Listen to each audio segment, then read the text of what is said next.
Hey, and welcome back to the Drawing Database. Professor Marc Leone here. And now we're going to work with about 3 to 5 minutes, maybe a little bit longer, quick gestures.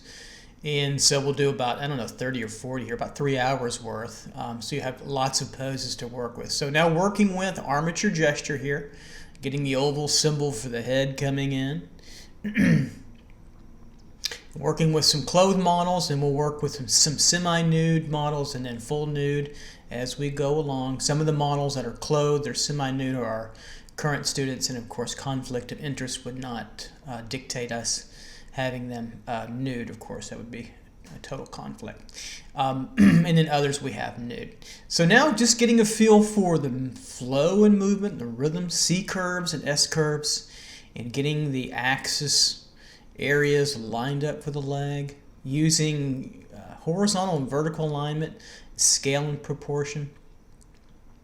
And we'll do a little quick contouring over these. Now it's not volumetric figure, so we're going past that, keeping it in mind and working, trying to get to as fast as we possibly can. I'm in control, but I'm working pretty fast to get a feel for this figure. So I want a full figure with a quick gesture line, contour line, as fast as I can get, with a time limit of somewhere between 3 to 5, and some of these are about 7 minutes long, depending upon the difficulty of the pose. And these are meant to be fast. They're meant to be exercises and preparatory studies, so that those of you that are my students or in YouTube land, you get used to working quickly and efficiently. Learn how to be efficient, so that when you do slow things down for your own drawing practice or painting practice, that you can see what's going on clear. These are demanding in terms of your focus and your concentration. Notice how we don't have time for a lot of detail.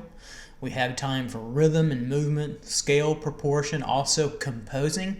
You see that I'm using a full American-sized 18 by 24 inch piece of paper. I don't know what that is in A2 or A4 in European, but it's about, for us, 18 by 24. And so getting a feel for the, again, the leg structure. Notice that the first thing I did when I'm gesturing is we hit those outer contours. We hit the inner rhythm first, and then we hit the outer contours. Now I'm drawing dark because I'm not drawing anywhere past, or the purpose is not to go beyond the gesture. So if you're just doing that, you can draw dark and really aggressive.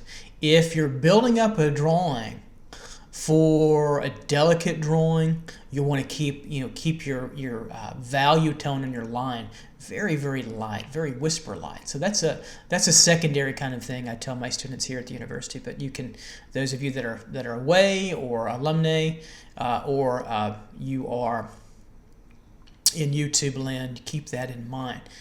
So these show up on the camera better too as well. So I've got her leaning fully on that right leg in the image, or her left leg anatomically, and she's got her buttock and back slightly against the wall, head kind of lean back, and then she's mounting her right arm on the knee, slightly above the thigh there, to distribute that weight.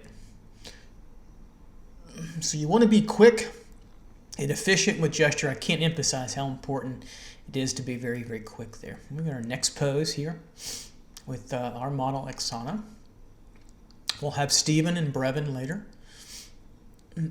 So a lot of times you'll see me hit the head first, get the oval, a little bit of the side plane. I'll spend probably more time on the head in the beginning. Notice how I have the head very high up in the composition.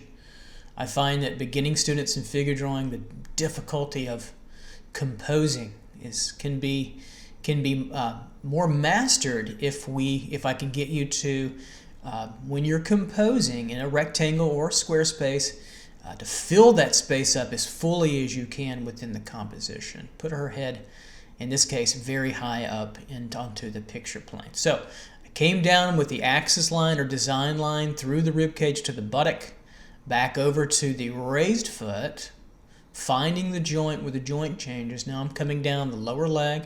You'll see me stop, and I'll use some bony landmarks to judge where I want the appendages to go. Now, I don't always get it right, and I'll change, and when I make mistakes and alter, and that's what the gesture is for, is it can be changeable when you go into more detailed parts of the drawing. So now we're working with getting the armature for the arm, kind of feeling the rib cage, upper part of that chest area within the jacket. So that's why I like to have clothes models too, is we need to feel that basic anatomy through the clothing. So we have the kind of the basic bean form, lima bean through the jacket, shoulders, and pushing over to the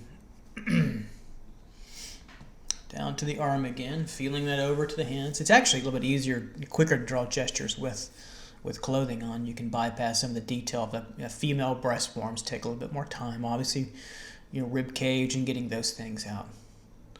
Feeling the elbow and the arm overlapping the jacket.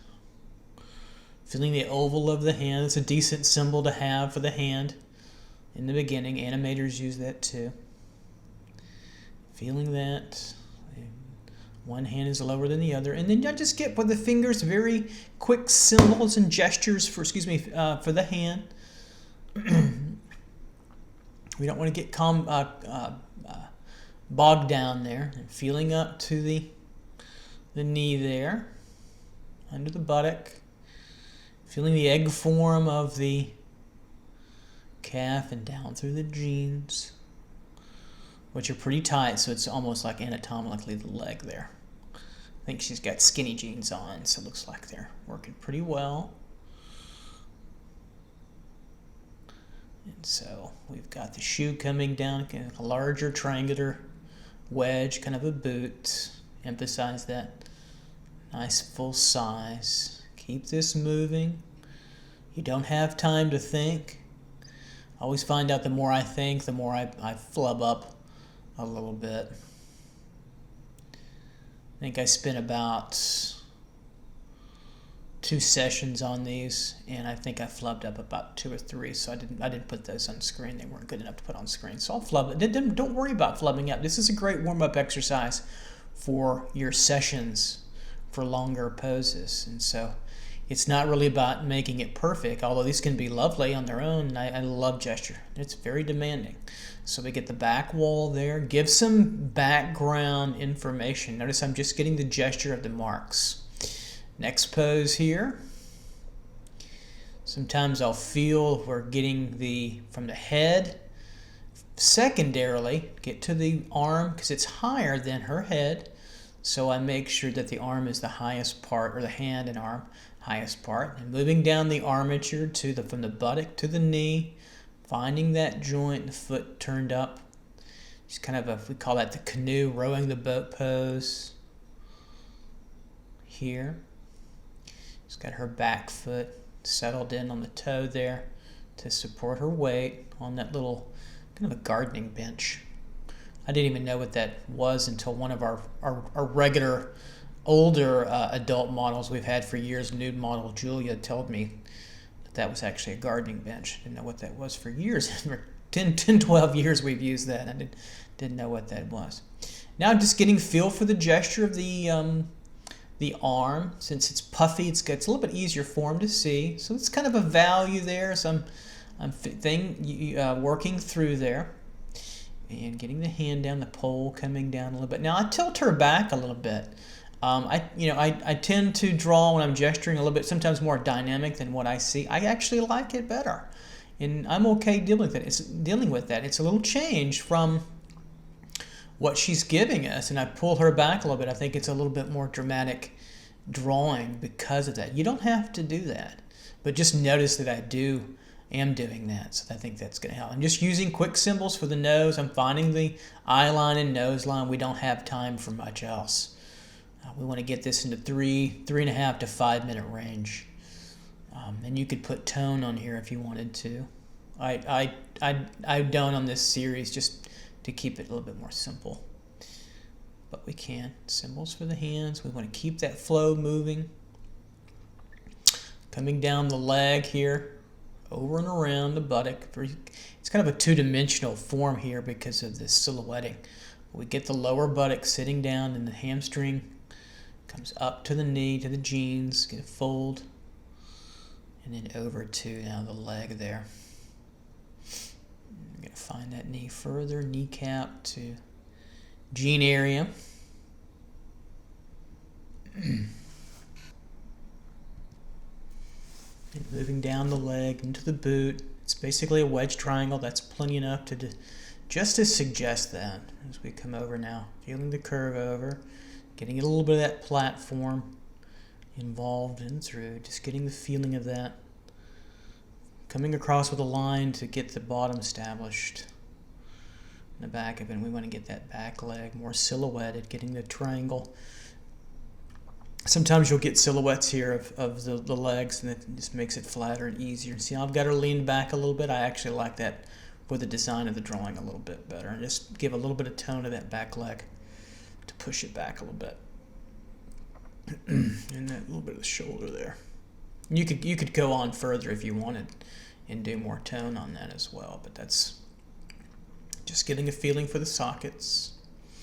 Now the next, we've got her really leaned over here on the stool, so this is a lot of pressure on the arms, especially the bicep and tricep, to hold up the weight. So most of the weight's distributed on the stool with the hand rather than the legs. And a little bit on her, in the image, the right leg there. Design lines, feeling the design of the pose. That's or I call it the armature or the design line, one or the other, or both is fine. And feeling way up to the shoulders, the axis of the shoulders. I make her a little longer here than what she is, and I could change that or just live with it. Don't worry about making minor mistakes. We're analyzing the pose, the kinetic movement and spirit of the pose, rather than copying the pose. If we were going to copy, we would measure all day, and gesture wouldn't be a part of that. It's a loosening technique. It can be beautiful on its own. Gesture can be sustained for quite a long time in a very loose approach. But these kinds of techniques are a great way to start a figure drawing session, and also sometimes end them too as well. So I try to loosen up my students in the beginning, and then we'll work tighter poses, and then might spend the last 20 minutes of the day loosening back up because they can get tighter. There's the rib cage, part of the lima bean, running through there, coming down the abdomen to the pelvic part of the lima bean, and coming over with her jeans to her waist up to the breast area, and then coming around the pelvis. There we go, the pubic undergirdle there. And then we'll start to feel the leg wrapping around and over. Here I see this little triangular kind of two lines. That's kind of a little first attempt, a straight attempt, and then I put on the curvature of the quads and also the hamstring a little bit later to get a little bit thicker. Same thing here, coming down, getting that round thigh form, coming through the leg down to the feeling of the knee. Notice how the right knee in the image is lower than the left, so I've got a line, again, using horizontal and vertical alignment at a blistering kind of pace, very fast pace. And if I continued on with this drawing for a longer pose, then I would correct the top of the torso a little bit longer, but it has a nice, elegant sort of fashion feel to it as well. You can alter what a model does. You can alter their body height and position, or you can go back and correct that which you might not want. Shoe, pushing down on the surface there of the jeans. We have the leg coming down and through and over.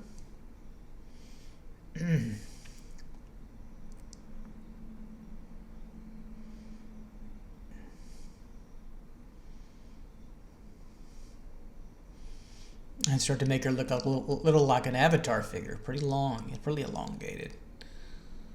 And coming up and over to the shoulder, getting a little darker there. You can push the contour line weight here. In this drawing, I could just take my hand and tone back, just smear out the top and and shorten her up a little bit. Now she's got a lot of pressure on that tricep. You can see it bulge a little bit, the bicep in the front areas where she's pushing down on weight. So I'll try to emphasize that, and then we get that 90-degree change where the wrist is to the fingers. Little symbols there, little gestural strokes for where the fingers are moving to in the stool we have. Putting that down. Notice I'm holding the pencil in the palm method and feeling the perspective of the stool, a little bit of the background, and the split of the curtains, a little bit more curtains too as well. Add a little bit of the face for effect as well.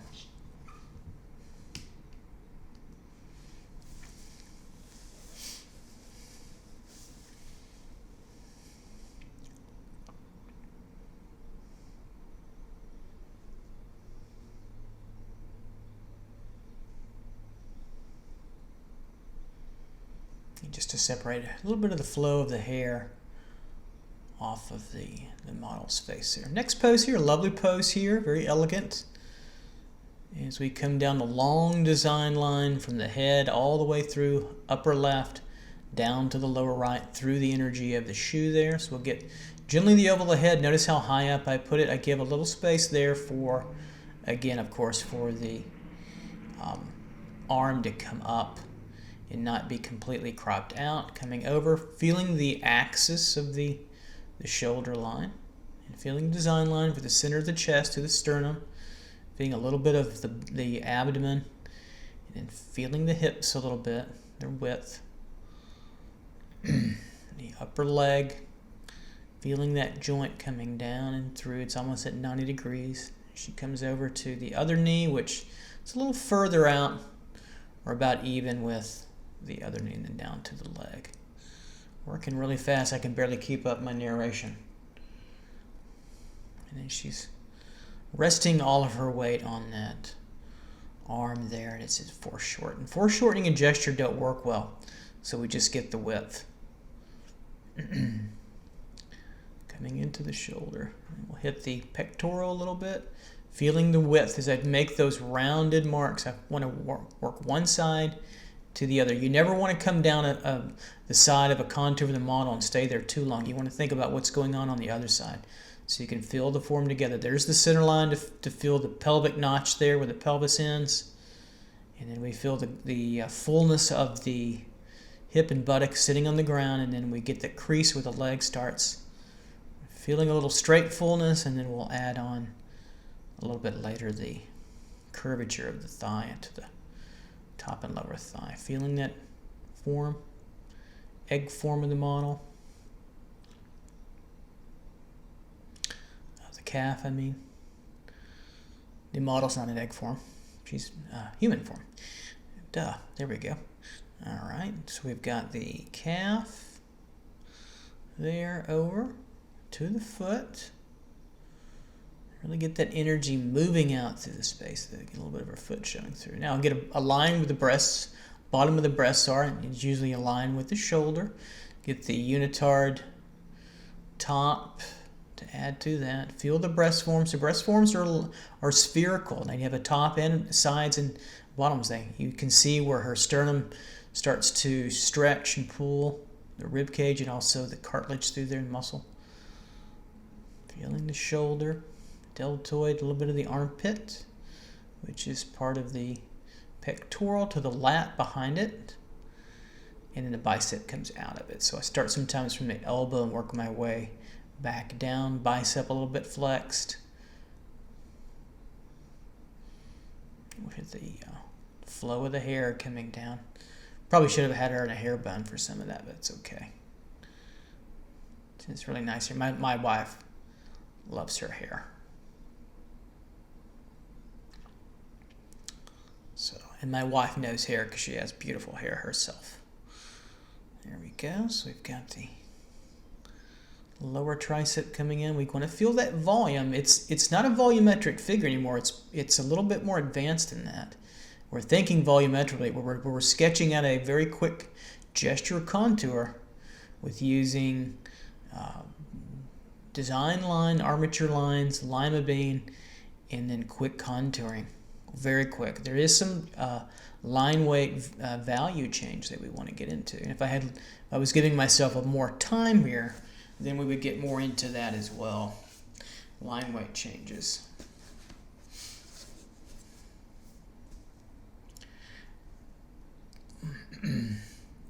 Sometimes you go so fast you drop your pencil. There we go.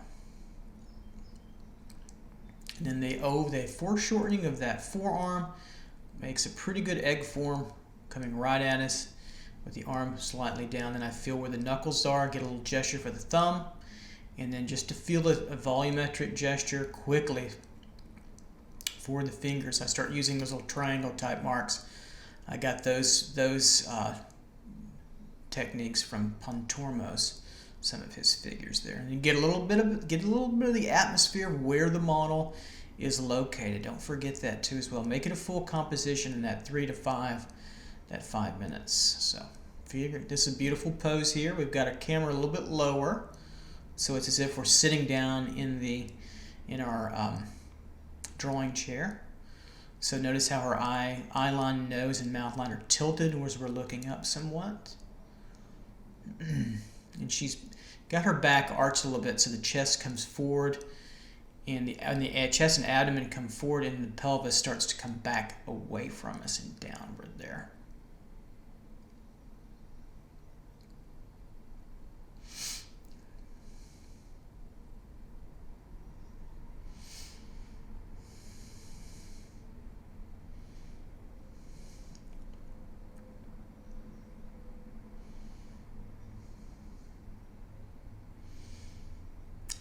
The armature, got a little bit of lima bean, then we'll feel the armature for the legs and the arms coming down. A little bit lower to the shoe. Sometimes just a quick line or two, just an armature back down for the foot there, and I'll get the floor a little bit. Bottom of the breast line, I feel that out. Then the flow of the arm, design line for the arm. Got everything I need there, the basic gesture. So we'll feel a little bit of the triangular upturn of the nose, little eye socket in through there. We don't have any time to get detail, no detail, so just very, very quick. We just want to make sure it tilts kind of the rounded part of the mouth and through there, and then a little bit of the chin. There we go. And then we'll get that unitard coming across the chest, center of the chest over to the top of, mostly the top of the right breast. And the silhouette of the breast coming through, spherical form in the other one. Got a little bit more shadow, but we want to feel the top, bottom, and sides of the breast forms when we draw. They're not just U-shapes, underneath kind of U-shapes. We got to get out of that. Getting a silhouette now of the hip, abdominal, and coming to the other side with the jeans, and we'll feel that around the buttock, over to the pelvic region. Center line back again established to the pubic pelvic notch there. And then we'll come down with the jeans. Feel that egg form of the large thigh. And then I'm set up to get the contouring really quickly. And over to the leg. Another egg form for the knee, and down. Tubes and egg forms work really well here. And then we'll get the boot. Emphasize its size a little bit coming towards us. Get a little bit of parallax or slightly out of perspective with the boot coming towards us a little bit bigger. That's the only thing working with images. Sometimes if you're not used to that, you'll draw that and you'll come back to a live model and you're like, wait a minute, something's weird. Or actually, better said, vice versa. Getting the deltoid there with the pectoral in the back of the lat right in through there. Feel the underside of the breast. Center line, just establish that again sometimes. And we'll get the movement of the arm coming back as she has her thumb split a little bit so the back of the fingers come back to the back of the hip. And then we'll feel where the leg starts, feel the egg form through there. So everything is set up by that first directional design line, isn't it? And it really helps the artist control all that because I've got what I need, and then I can start looking at form really quickly and then draw the forms, lightning fast and start to push the weight of the pastel chalk pencil some. We've got her sitting down now.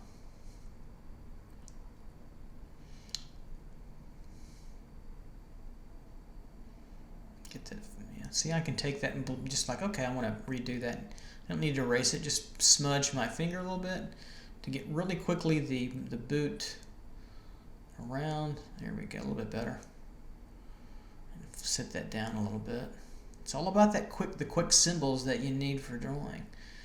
Here's the floor line to the wall. We've got some hanging drapery there to give offset a little bit, and then we're on our way to our next pose. So here we have her now in more unclothed in the unitard, which closely matches her skin tone. So she's relatively the feeling of nudity, but not revealing, which is good.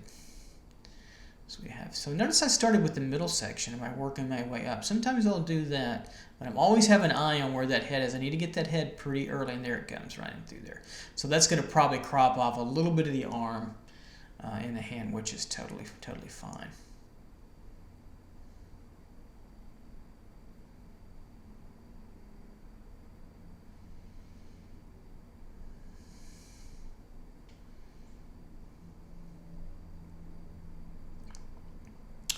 Get the armature, her arm coming down, and get the apparatus, get the environment around there as well.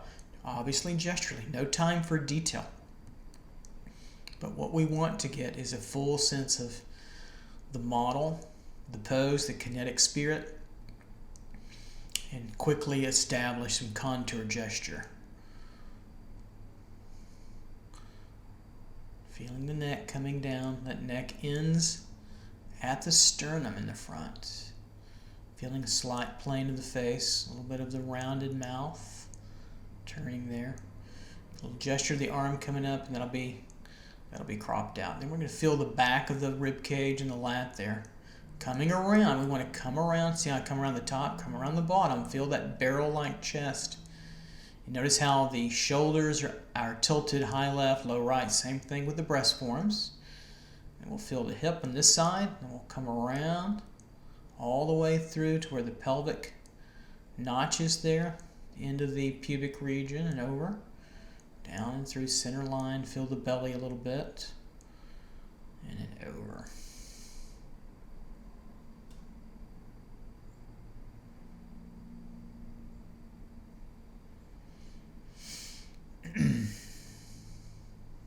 And feel the breast. Notice I get the silhouette on the outside strongly, and then softer line work on the inside because it's a softer form change. Got the unitard on there. We'll get the other breast in a moment, or at some point in time. Shoulder, deltoid, pectoral. Feel the upper arm which is coming away from us, slightly foreshortened in the crease. Back to the forearm, down through, and then sitting firmly, resting on that pedestal, really strongly through there. And I can locate the corners of the pedestal a little bit better.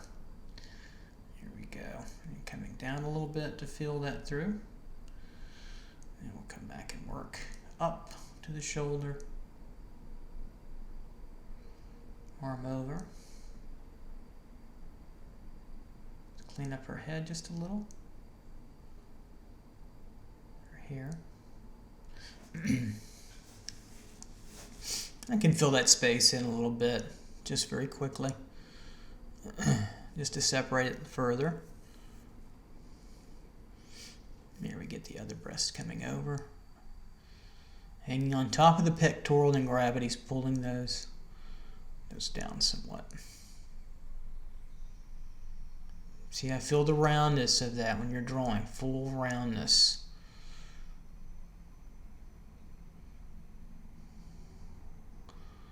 Feel that rounded part of the belly abdomen region, ready to come down the leg. Notice that in the image, the knee on the right is a little higher than the left. It's a slight diagonal, feeling the form of the leg. Using some axis and width looking at the center. That's what your design line does for you. And then getting the foot located back there. The other foot will be in front of it. I try to go for things that are behind first, work back to front when I can.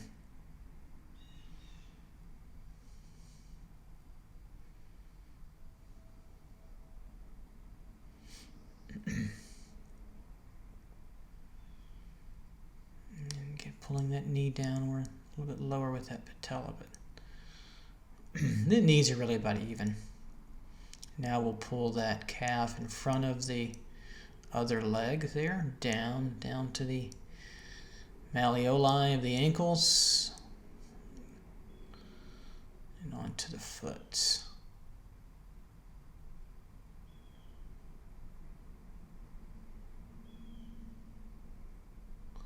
So the first thing I'd want to correct in this drawing is the lower arm on the right there. All right, next pose. Don't worry about making some minor mistakes. They're easy to correct. Practice. Labor-intensive practice. I'll show you my little mistakes. There's no problem with those because they can all be corrected pretty easy. So getting the oval of the head tilted up. We see under the chin a little bit. So we want to just notice that in our position of our head. Eye line. Bottom of the nose of a triangular form. Curvature of the mouth, looking up. A little flow of the hair, nothing extravagant. Design line, the major line coming through the center. She's curving through, twisting. We get the hip tilt, and we get the shoulders tilted in contrapposto, opposite directions.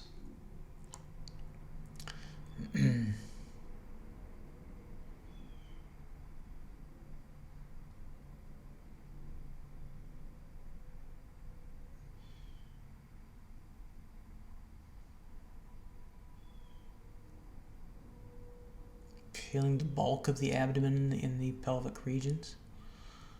Leg armature coming down fully.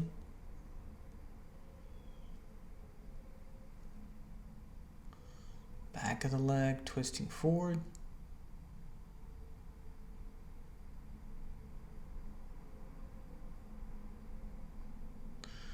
And now once you've got everything, we can go back and start to establish a quicker contour in 3 or 4 more minutes.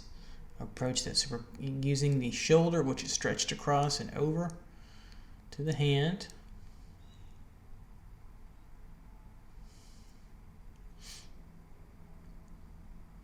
Get a mass gesture of the fingers.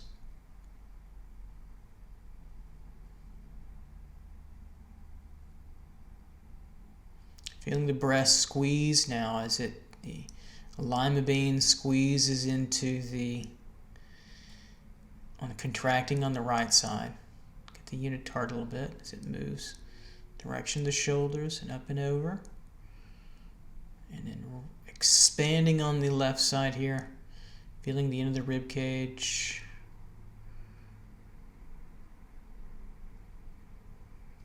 Right there, that straight line ends and it protrudes out again to the unitard there, going into the pubic region, center line, reestablish. This is pretty fast. So it forces you and trains you to see relationships broadly and quickly, rather than being so forcefully tight with it. There we go. We feel that hip glute there coming around and over. The bulk of that. And coming down the left part of the leg, sartorius region over. And the beautiful curve, and then the kneecap, patella region overlaps. Down to the triangular kneeling bone part of the fibula. Tendon there and over to the bulky part of the calf. Round egg form down to the ankle. You draw these so much and you begin to memorize these forms, and that's part of it. You can draw them in some ways without the model there. Just that diagonal line just to show where the hip to hip is, and over. Leg behind. See how I just go all the way through the figure, make a lighter line there. No big deal. Find the joint change. Find the patella region. And then reestablish my design line if I don't like where I initially had it, and that happens a lot. Calf, bulkier there. Down to the ankle.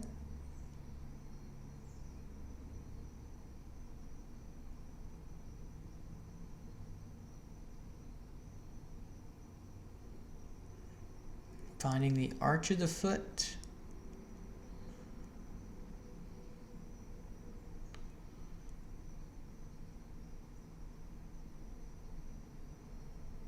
And more of the environment coming through to feel that rhythm. We got a full drawing going on there. Get a little bit more, establish that breast form a little bit further. There we go. Next pose. She's a volleyball player, so we'll get some. We talked about getting some volleyball shots. So working with more of a profile in this particular pose. She's arched her back a little bit. Get those hands up. They're both above the head. Classic sort of triangle for profile pose in the beginning. Feel the hair coming down.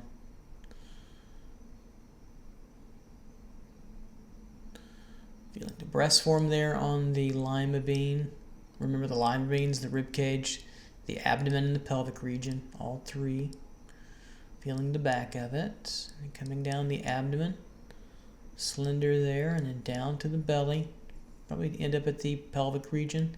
And then back over and around. You can feel that unitard cut into the hip down through the sacral area right there on the back side of the buttock, and then you see a little bit of the split of the buttock. You see this glute, and you see a little bit behind that. So make sure, see if I get that a little bit. You can kind of see it just a little bit in my drawing. You get just a little bit of that. And we come down to the leg here, thigh, to the knee. See, I'll keep making those rounded movements. Sometimes I'll make them, I won't draw. I'm feeling my way through it. Egg form for the calf. Gastroc end, and then you have the tibia fibula end. Down, down, silhouetting down to the ankle. Right, into the, you can see the tendon, the fibularis brevis there over her ankle there. And just need a wedge symbol for the foot. Nothing special. Coming down the knee.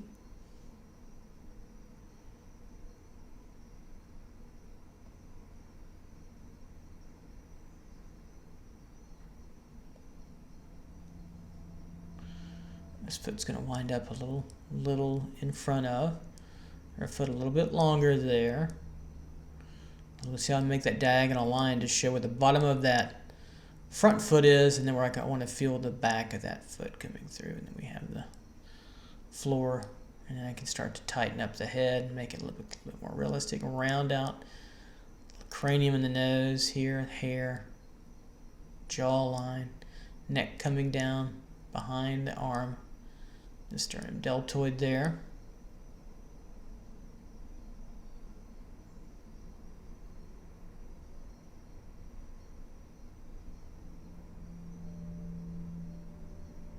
Feeling the form of the deltoid into the bicep tricep region. Joint there. The little joint on top of the elbow is the brachioradialis. Little highlight lighter area above the joint of the elbow.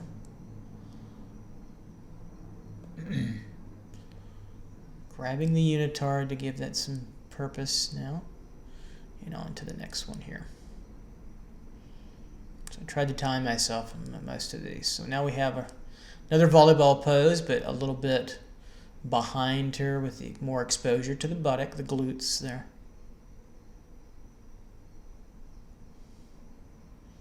So with this pose, we get a silhouette of the head. I filled an oval and then bring down her hair, simplified it in kind of a longer bell shape. Now we're feeling the arms. Notice the right shoulder is a little, the left shoulder is a little higher than the right shoulder. And then we'll feel the girth of the rib cage here.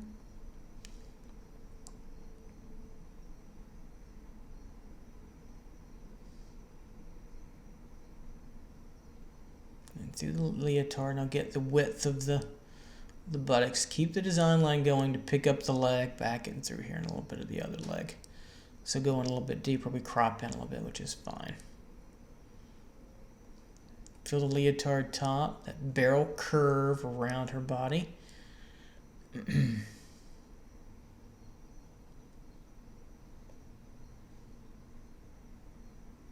Spinal split there to allow the spinous processes to show through.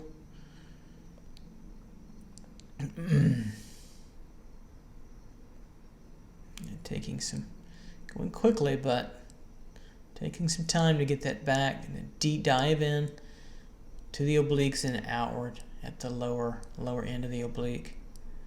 And catch the buttock glute, which becomes a butterfly-like shape.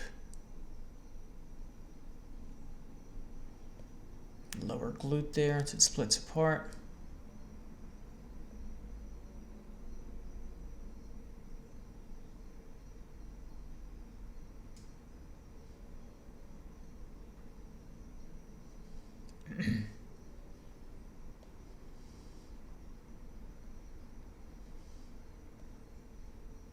So the glutes go in the opposite direction as they come together to make what we commonly call the butt crack, but they are two forms and they split apart. So bring down the lower leg here as it's pushed back further. Hip pointer, find that thigh as they split apart.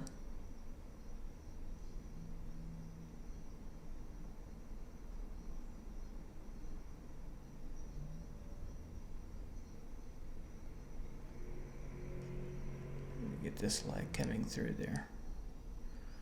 We get the crease there at the back, the femoral crease. We've got her leg coming in front of the lower calf there.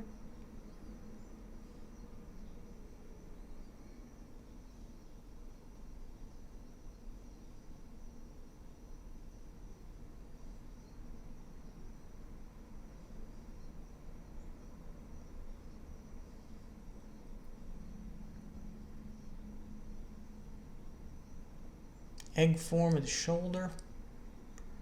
We've already got the direction earlier. Confirm that, not changing it. Bicep.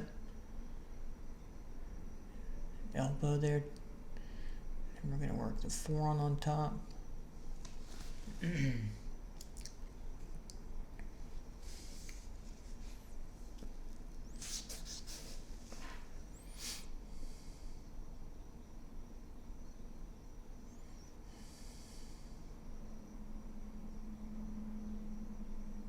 A little bit of roundness in the head. It can be a little flat with just the shape of the hair.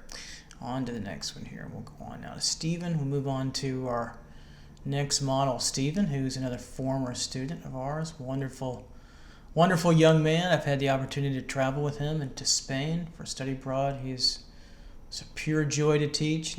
Excellent artist and illustrator in his own right. Stephen Wheeler, wonderful kid. So we'll see Stephen here in clothes.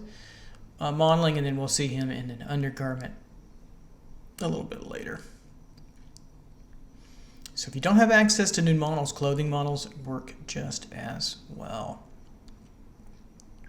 Getting the design armature, feeling the gesture of the rib cage. Now we get the upper arm now, flow of the hand. That's all I need there, and then the back arm to the elbow and the upper hand a little bit higher there to the right. Feel his rib cage coming through, emerging with the shirt and outward. higher on the left and lower on the right. Feeling that deltoid and then opening up that cavity of the shirt so the arm will come through a little bit. So it comes up higher. Wrist to the arm. Just the direction of that, and then the thumb in the back. So it gets overlapped by the front arm. Bit of the neck.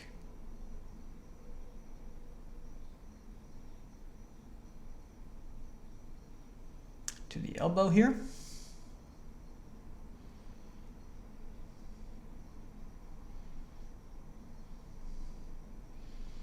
So that's pretty established very quickly. We'll establish the pelvic notch there, center of the pelvis.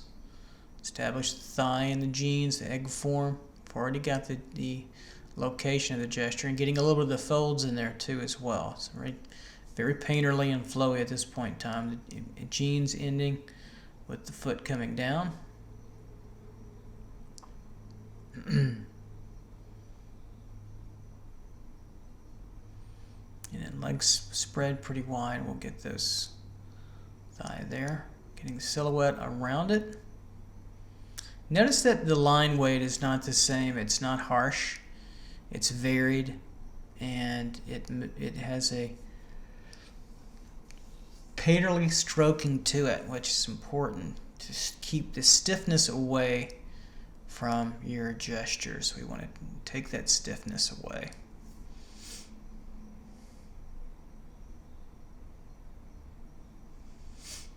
Getting a little bit of the curtain there. Just some of the basic folds in through.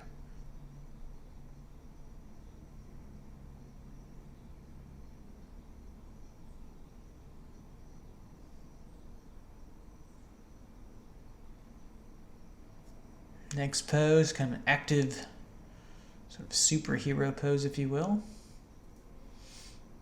Getting more of a silhouetting of the head. I opted here for a little bit more cranial kind of approach rather than triangle. It works just as well. Getting the flow of his back. Humping over a little bit. To the end of the shirt. Design line for the hands now coming through. Feeling where they end. With some oval and a little bit of gesture for the thumb.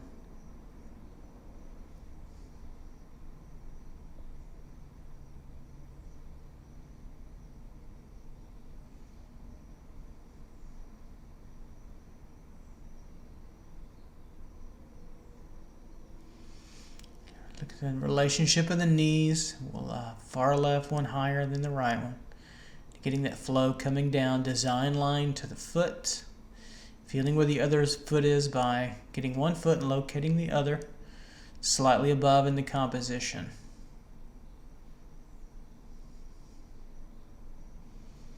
Platform established. Now we can really cut into this drawing pretty nicely.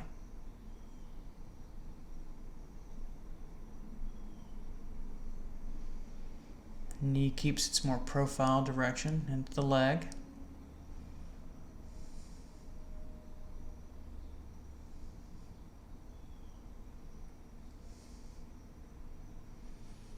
Coming down to the bell-bottomy jeans that open up a little bit with the foot. Very silhouetted because of the sock. Pushing down on the ball of the foot, if you will.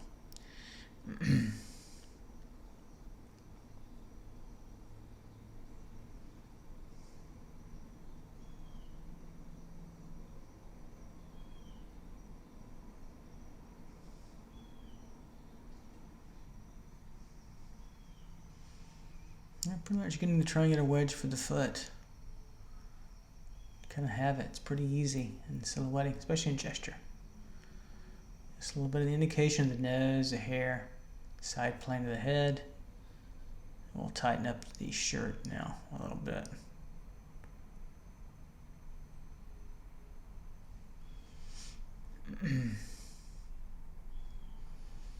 Relatively silhouetting of the sleeves. Short sleeve.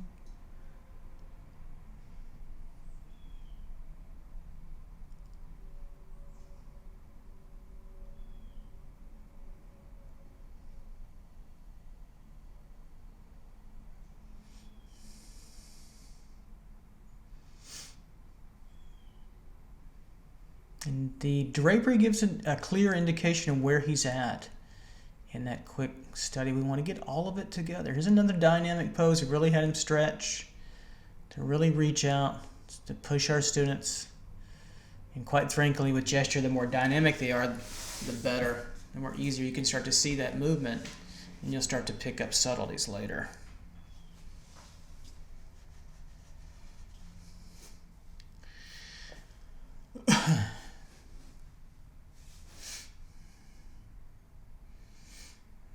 Notice I'm using the broad stroke of the pencil as well as the fine tip. Both together really works out nicely with the palm method quite nicely.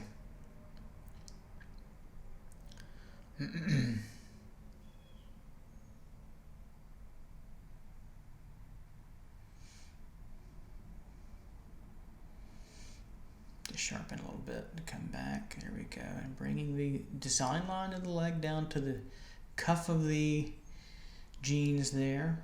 Pulling that design line over and getting that foot. Bringing him over and downward to the leg, over through.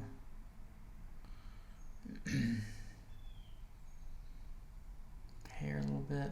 No time for lots of detail. We don't have time for that. That detail is your enemy. We're training you to see through the detail, to see the essential elements you want. Design line, armature, central armature through the forms, lima bean, and split apart the lima bean, and then flesh out the model very quickly. In this case, darker. You can be very dominant with it since it's only going to stay a gesture. Again, when it's not going to stay a gesture and you're going to push the drawing to a finish, then you want to keep, most of the time, you want to keep your gesture lighter. Unless it's a finished kind of longer term gesture, which is called a sustained gesture. So really pushing him forward, really love this pose. Working up the buttock, the creasing of the leg, coming through to the knee.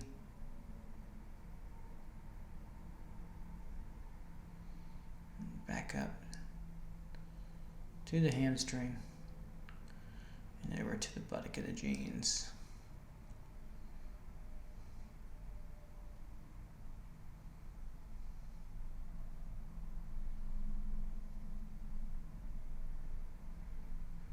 Through to the kneecap, through the folding of the jeans to the calf, to where the jeans end here. And that design, that little diagonal line was really important. That means I've got to push this leg longer because the back leg is higher up in the two-dimensional part of the drawing a little bit. So this leg's got to go lower. So if I correct that, now they're a little bit even. So if I have to go back and correct this, that back leg needs to go up a little bit, or the front leg needs to go slightly down just a little bit. And you can go back. I mean, these are so quick. Make quick changes. These could be gestures, and you put them in Photoshop and then draw and paint over them. And you've got all kinds of things going. All right, now we have Stephen mostly almost nude with undergarment there. So we have more anatomy to deal with. So we have his head here, slightly tilted, lower than. We're slightly above, the camera's above him. See the top of his head. Establish the eye line, nose line, shoulder. So the lima bean comes on top now. We have the top of the box of his shoulders. Then I feel where the abdomen ends, where the underwear starts. Then we'll get a design line going through for his hand. Other hand up and out. Probably a little bit longer than that so far. Let's see if we correct it. Design line for the legs, the armature for the leg and the feet. And pushing on the feet. His knees a little higher there.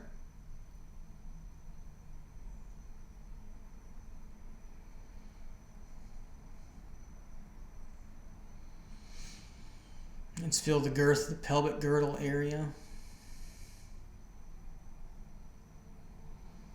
Feeling that tube around the abdomen and in the pelvic unit there, the pubic region there just aligned for the center line, buttock coming down. And we can start to put on the legs a little bit further, coming through and behind that arm. We have that leg.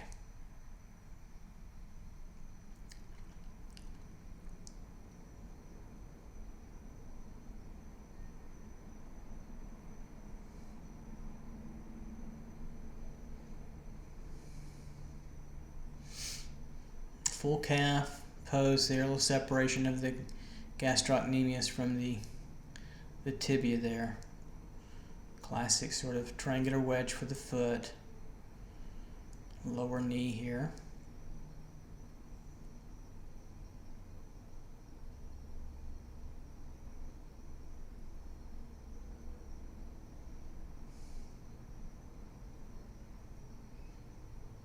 Flexed calf.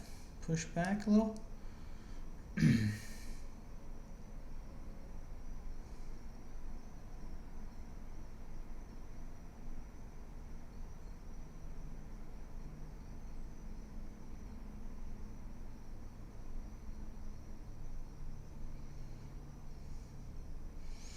Get the cavity between the trapezius and the sternum there where the neck is. That darker hollow, the hollowed pit of the neck. Get the axis flow of the arm down to the elbow.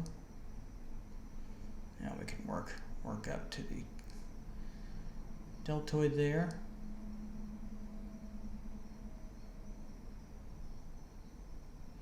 Down to the forearm.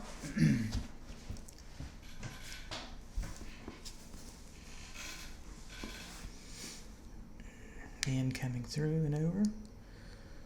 I'd like him to be tilted over a little bit more. I would adjust the head in this too. Bring that head down a little bit further.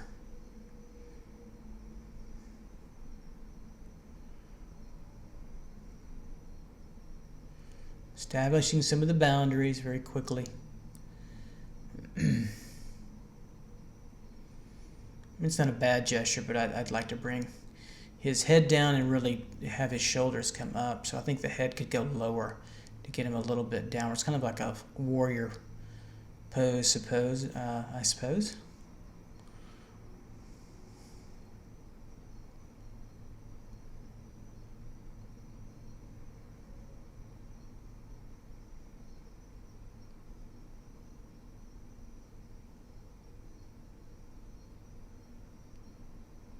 Get that wall a little bit.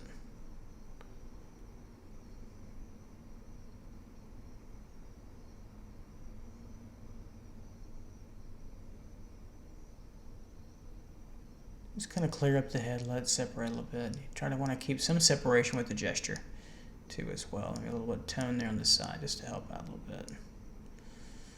There we go. Next pose here, lovely. Wonderful pose here. Very, very lovely pose. Stephen's handsome young man with a lot going for him. Very young, he's going to be the father of not one but 2 children coming up very soon. So congratulations to him. So we fill that design line from the head, kind of a classic triangle, and then over to the abdomen, get that lima bean all the way through from the buttock to that lower knee, and then it changes dramatically to the foot. Get that foot way out there and curve downwards, and just a great pose to work with. And we have him come up here with the arm and that hand and the knee on on either side is about equal, so it's pretty close there. Don't worry about little changes. You can always adjust when you go back and analyze your gesture. These are practice. We're not going to get them 100% because we're going so blisteringly fast. That's what these are for, to warm up. Matter of fact, the little changes are fine, and if you're doing it from the live model, again, remember that once the model changes pose, we'll never see that pose again, and nobody knows that you might have put a leg slightly in a different position. So again, we're analyzing the spirit of the movement. That's the important thing to keep in mind. Far too many people are concerned about this photographic accuracy, and I've gotten a few comments from that. So I make changes. You're dadgum right, I do. I have the artistic license to do that. The problem is, the harder thing is to be consistent, which I think I'm always am. I think that's a proclivity of using images rather than the live model. So when you can, use the live model as much as you can. Sometimes I know you guys can't. If you're in YouTube land, that might not be the case to be able to do that. So to keep that energy and spirit and scale and proportion, because this is what gesture is about. We get from this, we get scale, proportion, we get composition. Notice how I fill up the space dynamically as I can, and we get rhythm and movement that we have to get, and then we get using horizontal vertical alignment. And in this case, since we're delineating the outer edges, contours, we're using alignment and axis and width of forms, looking at the center and then seeing the outer edges to get the true fullness of where a form is. So that video is in the figure section. It's called axis and width alignment. And that's what helps by the design lines. They're generally, you want your design line to be kind of the center line of all your forms. Gesturing the hands, just get the palm flow and then those fingers. And we'll get that stick coming through. Hand there. And let's clean up the head a little bit, make that feel more human-like now, not so alien. Brow symbol, eyeline symbol, nose, and then mouth. That's all we need there. And then we've got the corner line there. Some drapery to fold through to give us the full sense of where we're at. And you could take that drawing and then add some light and value to it. Love this pose. Stephen did a great job with using the stick to balance himself out. It's a wonderful, wonderful job there.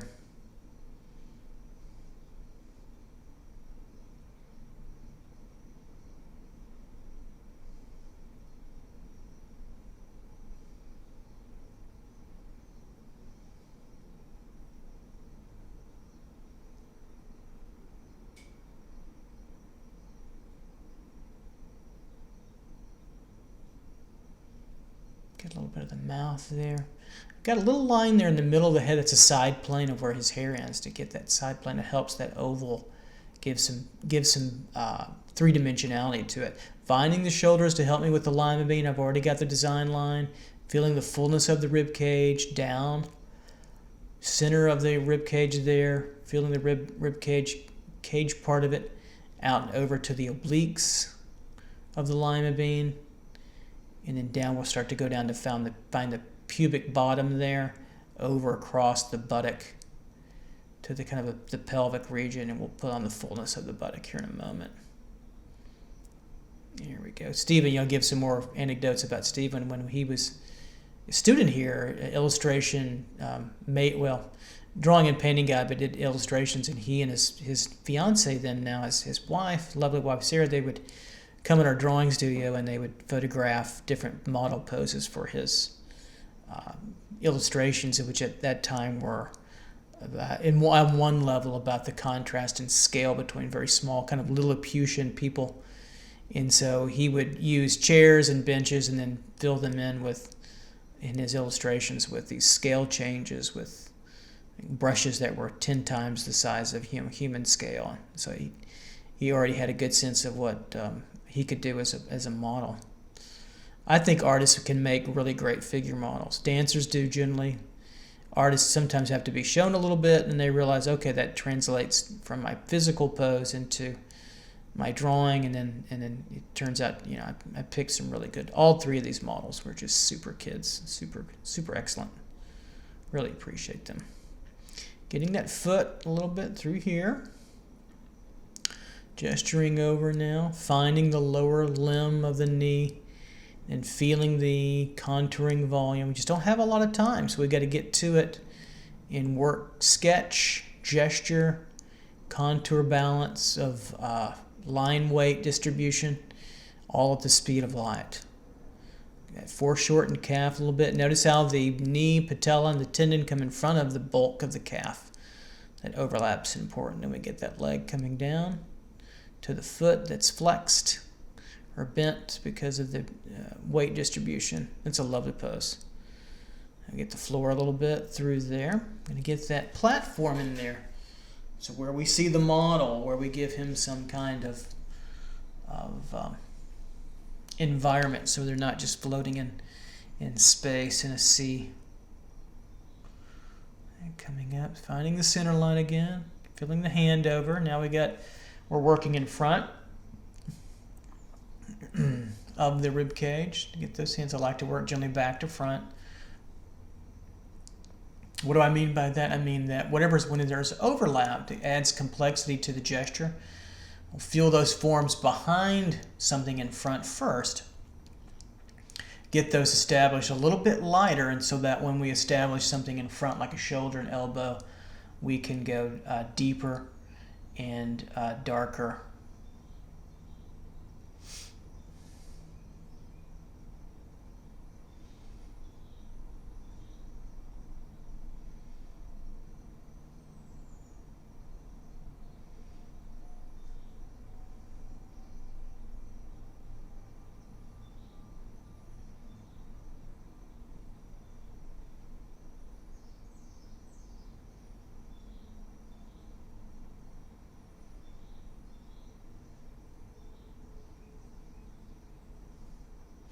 Establishing just the gesture of the hand, the knuckles to the wrists.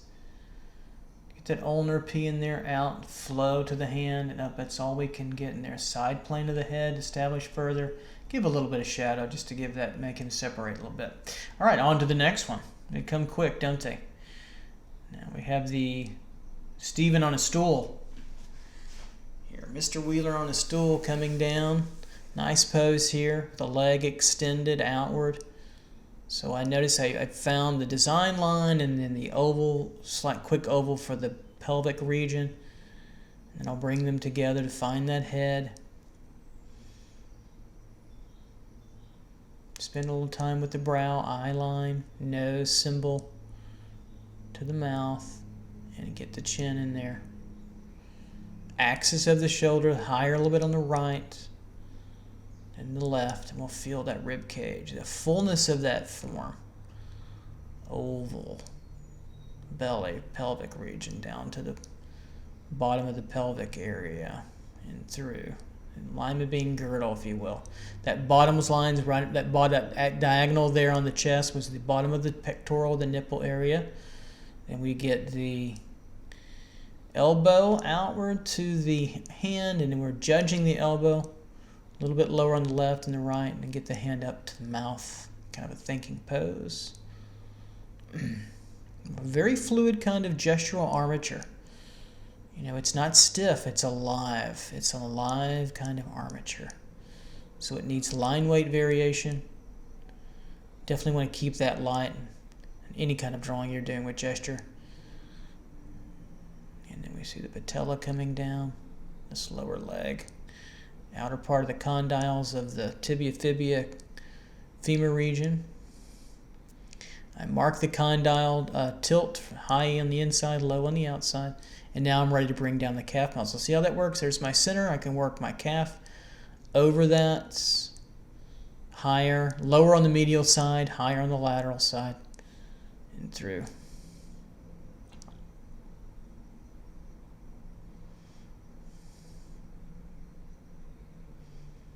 Knee toe.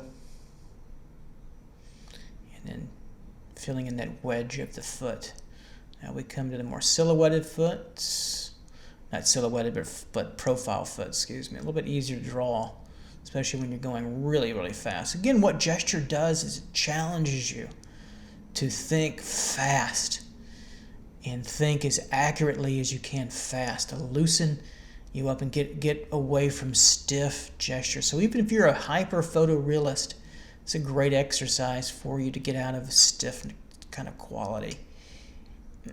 These can be great warm-up exercises, and you just toss them. After I got through making this video, all my drawings, I just took them and put them in the recycle bin just to warm up. That's not uncommon with professionals, just to warm up quite a bit.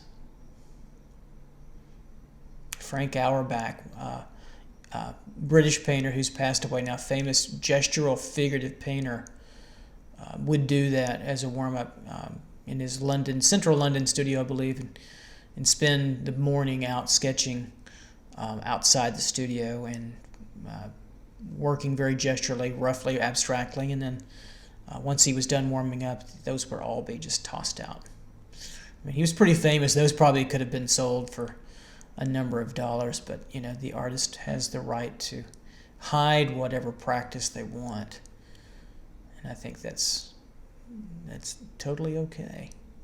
Center line of the chest, sternum, just marking that sternocleidomastoid muscle from the neck coming down.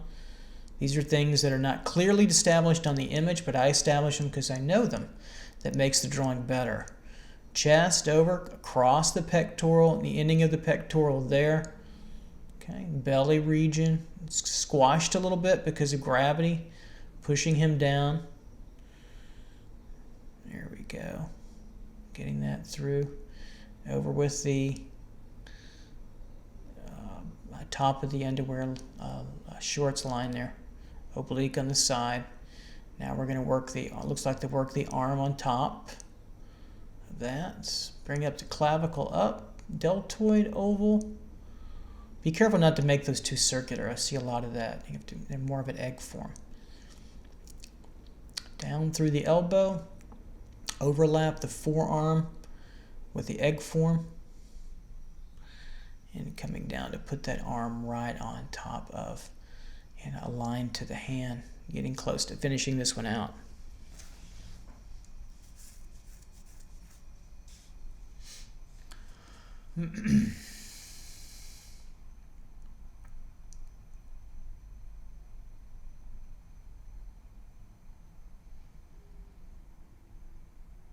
Down from the clasped hand that's folded somewhat as a thinking pose, getting down to the elbow, feeling the ball of the forearm as it's flexed and wrapped through there, and a little bit of the background to clean out the image and finish it up, and then a gesture. Right, 3 to 5 or 6 minutes there.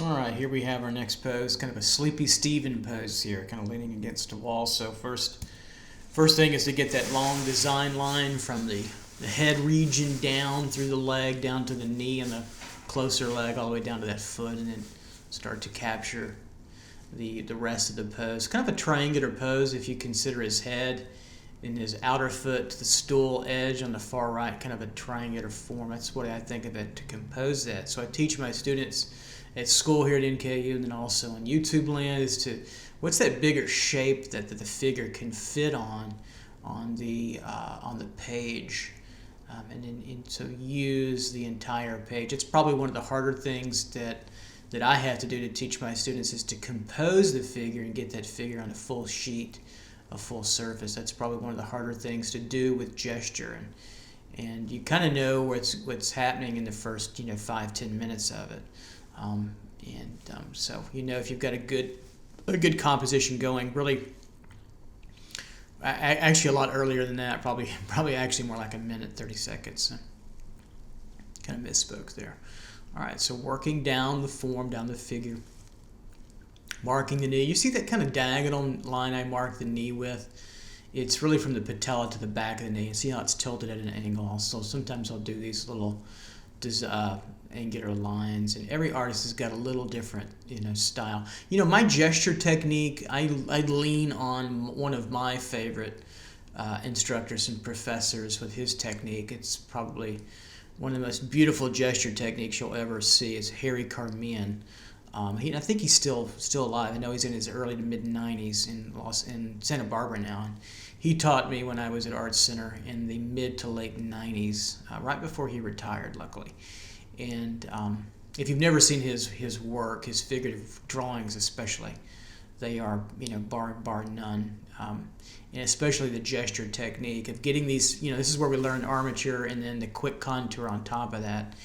And it kind of always stuck with me, kind of stylistically. So it certainly has a large nod to him, and I still don't do it as well as as he does, or will probably ever do that. But that's okay. Went on to do other things in my career so far. But Harry Carmean, Carmean. You want to look him up for sure. And he could whip out these beautiful charcoal contour drawings with some tone on them in 15-20 minutes, fresh and gestural. And even his 5-minute studies were just frankly amazing. So anyway, working the forms here again, working that armature. Once you get the armature, the gesture, and then you can add a quick contour form on that. So I'm thinking volumetrically, but also just gesturally and rhythmically. We just don't have enough time to get it to detail and to think through it as much. You've got to react. You want to get it down as quick as possible. Stay under control, but you should be at the point where you feel like, whoosh, I'm almost out of control. And these are exhausting, quite frankly. The more you do of those, you're exhausted. So by the end of the time, I'm narrating now. I'm overdubbing and narrating, and so I'm not drawing now. And so I just threw on music and worked these all day. And boy, after a while, I was just like a little drawing workout, and for sure. So, but it's great practice, and I suggest a size about this size most of the time. You can do them smaller if you want. You can do them larger, certainly, but this seems to be a reasonable size to kind of warm up, and then it can be just something you do all the time. And that's generally how my courses when I was in LA would go. We would do 5-minute warm-ups. These are about 3 to 5 minutes, and then go for 10, 15, 30, and then hour and a half poses, that kind of thing too as well. So notice how I've got most of the figure in, but I leave the appendages, especially if they're overlapped, or they're the inner part of the abdomen and rib cage region, so I can work those on top of the line work, and I keep the line work lighter underneath so that when I come on top, they'll fit over and darken as they normally would in drawing. So I'm still thinking about the idea now of contour line weight and value, and to get a good separation of forms as best I can in this very fast-paced kind of gesture.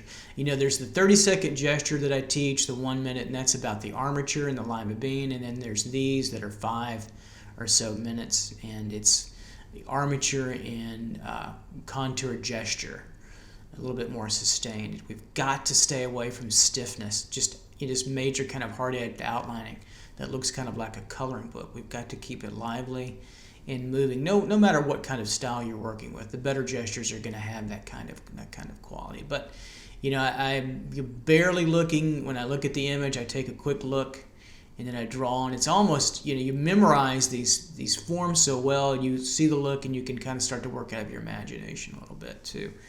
As well. So Stephen on the stool, we've got a beautiful reclining shot. Well, this one really takes a lot of effort and thought three-dimensionally to really work this, and also compositionally, getting his head down there lower.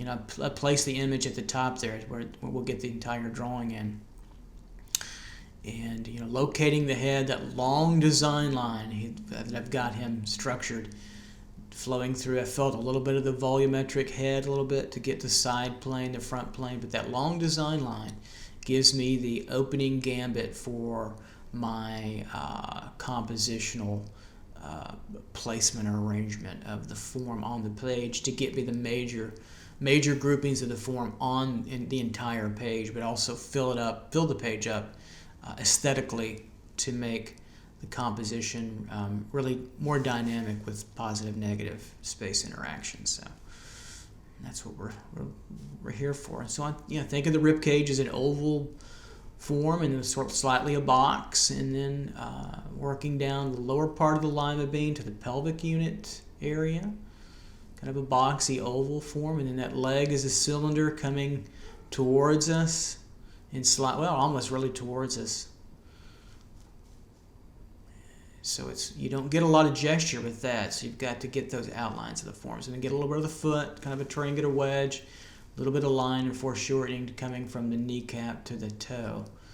And then the outer leg, I get the initial gesture, then some outside, more rectilinear kind of quality. And so I've got, very, beginning gesture as I'm locating the model on the couch there. I think I might have broke my pencil here. Yeah, sure enough, I broke my pencil, so I had to come back and pick up a really quick different color there, but nothing's really changed. You can kind of see the under gesture. Actually, it's not a bad idea. The under gesture there, and then I can come back onto it with a gestural contour line, a quick sketch line on top of that, and so you can see how I build off of that initial kind of armature sketch over to define things. It wouldn't be a video by me if I didn't break a few pencils, probably. Harder touch. That's why I like to use charcoal rather than wax pencil. It's just really, you just have to press exorbitantly hard. It takes longer for the drawing to work too. Getting the arm, feeling that deltoid bicep too. The forearm extended, really flexed and pushed back to get a strong egg form over to the wrist, and then the hand comes down and is flexed the opposite way. Looking for that knuckle in the side plane of the hand there. Just don't have a lot of time for detail. You want to get it as quick as you can. Get the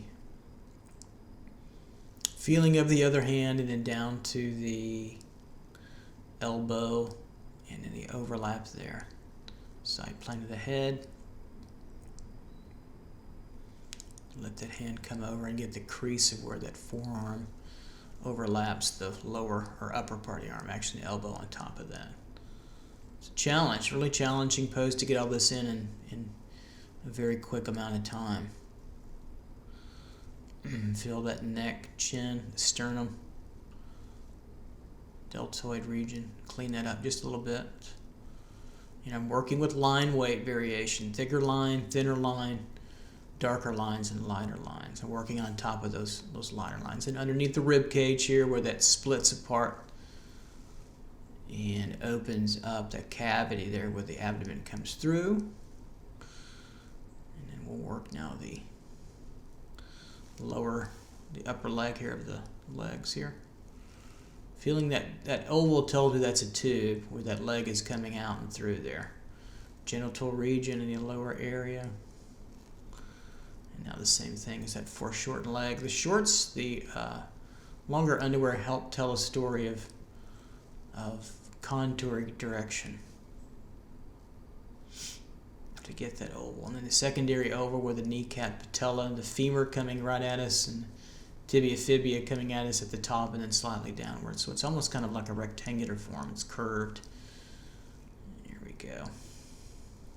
It's like a chopped off cylinder a little bit. Now down to him finding the ankle area, and these calf is really bulgy there on top, through and crease slightly, curving that, rounding that through, really fat part of the overlapped form there. Then we get that slinky tube down to the ankle, and then we get the very side tilted foot, which is still kind of a triangular wedge, just tilted to the side. And just grouping the toes mostly together, finding their little gesture points. Don't have a lot of time. Everybody has a little bit different symbology. Some of my favorite gesture drawings are by Pintormo. I have stolen some of his symbols for hands and fingers, trying to triangular little wedges, little long triangles for these quicker studies. That's what the purpose of these are, is to study form quickly, fast. Don't worry about small changes that you observe and make. You want to keep the movement alive and you'll be fine. Don't let anybody tell you that you have to get every little part on an image exact, especially in gesture. It's just silliness. Getting a little bit of the room there. Can't quite see all that, but that's okay. Get a little couch, set him down properly on the surface there. Let him rest.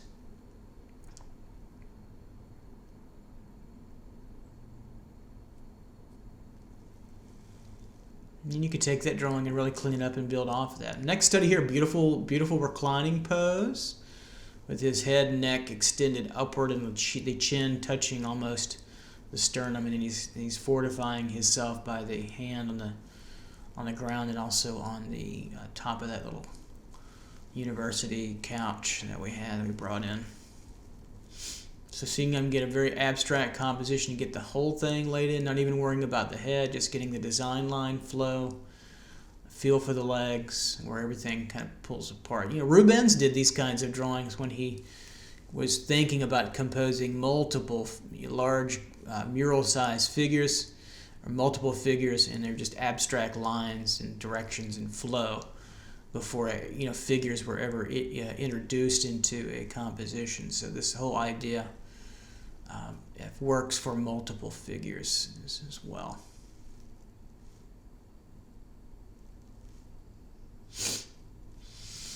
Feeling the shoulders, the deltoids coming down a little bit, feeling a little bit of the rib cage on over, trying to find the center line from the sternum to the belly area where the underwear starts, and then around the form there.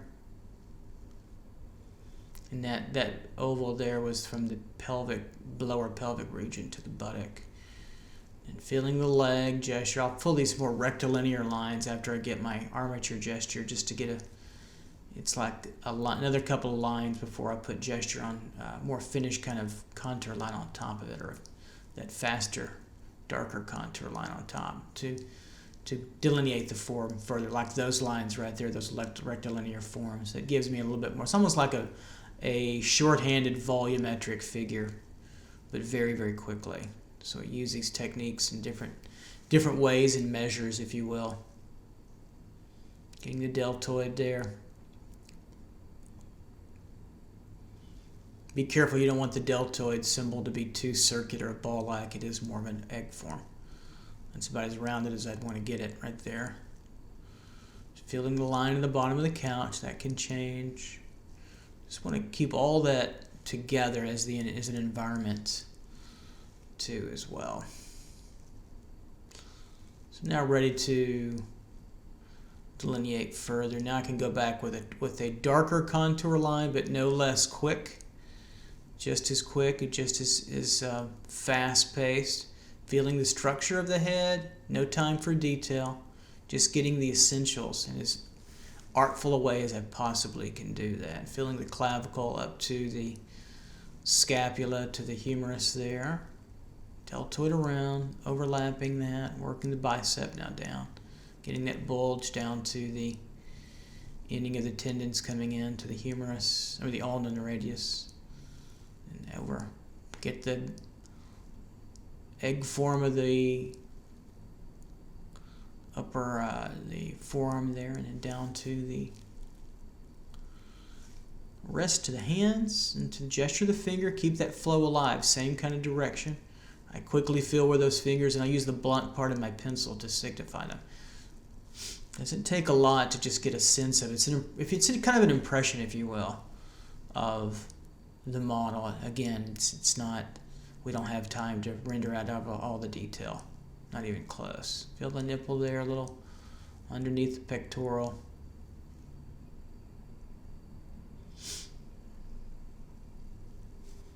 Belly coming through there.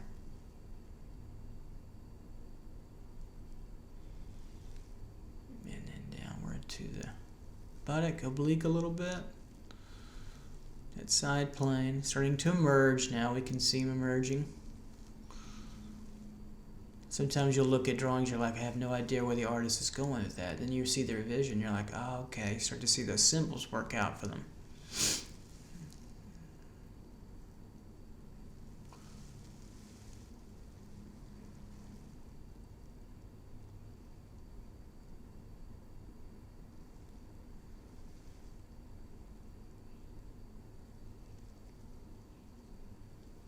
Leg here, lower leg, coming to the knee, finding those condyle joints and tendons as quick as you can, and then starting to find the lower calf, finding the egg form now, ready to start. Over a little bulge right there, and then bringing that all the way down to the foot and ankle region.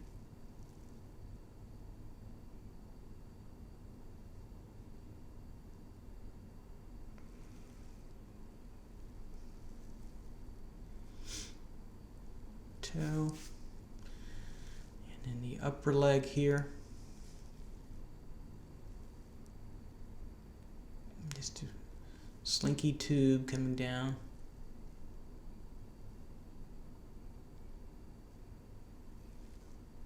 Trying to find that as fast as I can. You can let some of the forms fade off a little bit, let them crop, and over and out there for the leg.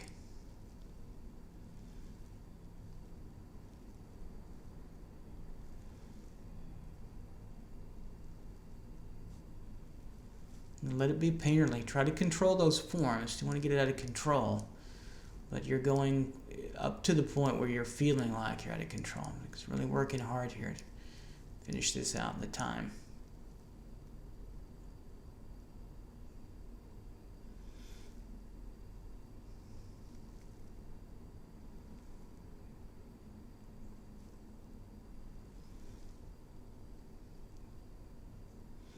All right, so we changed models here. So we've got Brevin here, a lovely young lady. She's not a student with us, so she's a community member. She's also an artist, an illustrator in her own right, and also figure model. So we invited Brevin to be one of our paid models, and she enthusiastically agreed, and we're fortunate to have her. She was wonderful. We're going to have Brevin now in some clothing, and then we'll have her full nude coming up in a little bit too as well. Since she's not a student of ours, there's no conflict of interest on that, so we can have her full nude and pay her somewhat more because of that. So now with clothing we can fill some of the anatomy in underneath a little bit, breast form, and then we'll work now the upper rib cage area coming down the back over to the skirts. Feel that through. And a little bit of the abdomen and over underneath the breast, and then attaches inside and over.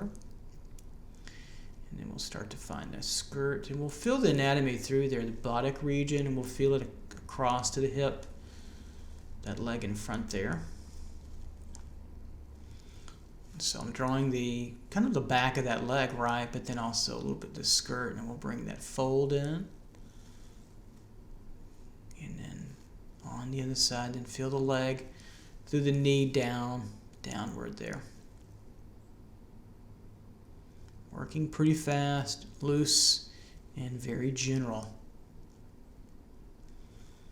Down to the knee, where that ends.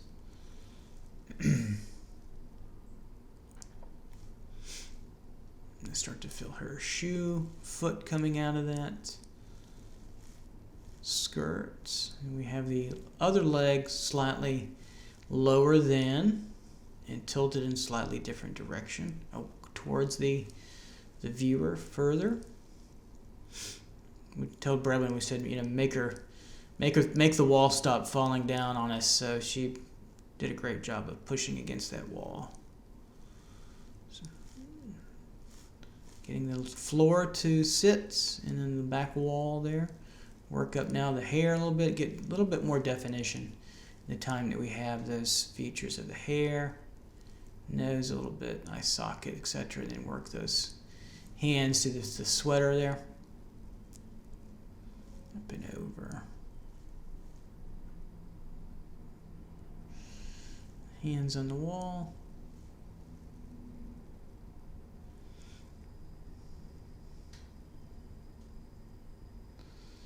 Define that big skirt fold just a little bit further, and then some back folding there.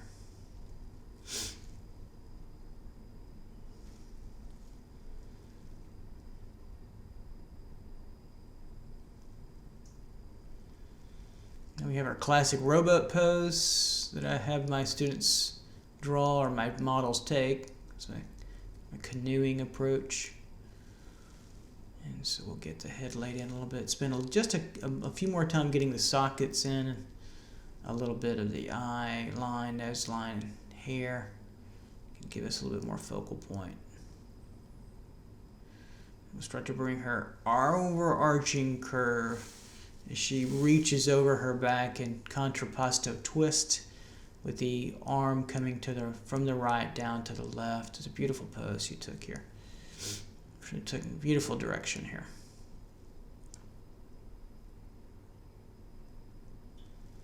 Get the breast forms moving and twisting and pulling all the way over from to the right.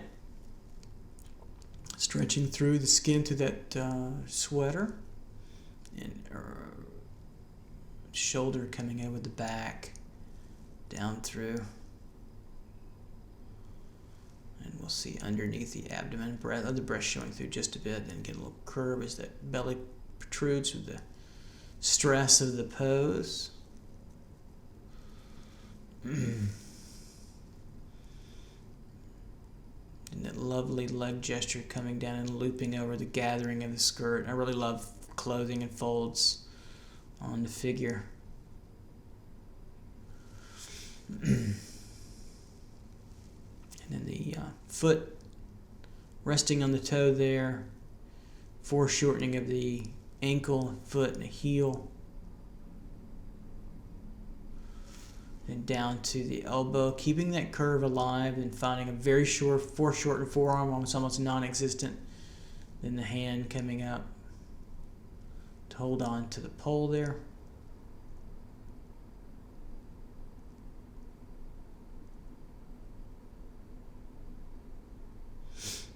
Don't have a lot of time for details, so gesture, a little bit of rectilinear width making with the line and coming out from the skirt over the knee on the outer contour, working across and then contouring on the inside. Then we've got that little stool there. It's kind of like our little make-believe canoe coming down.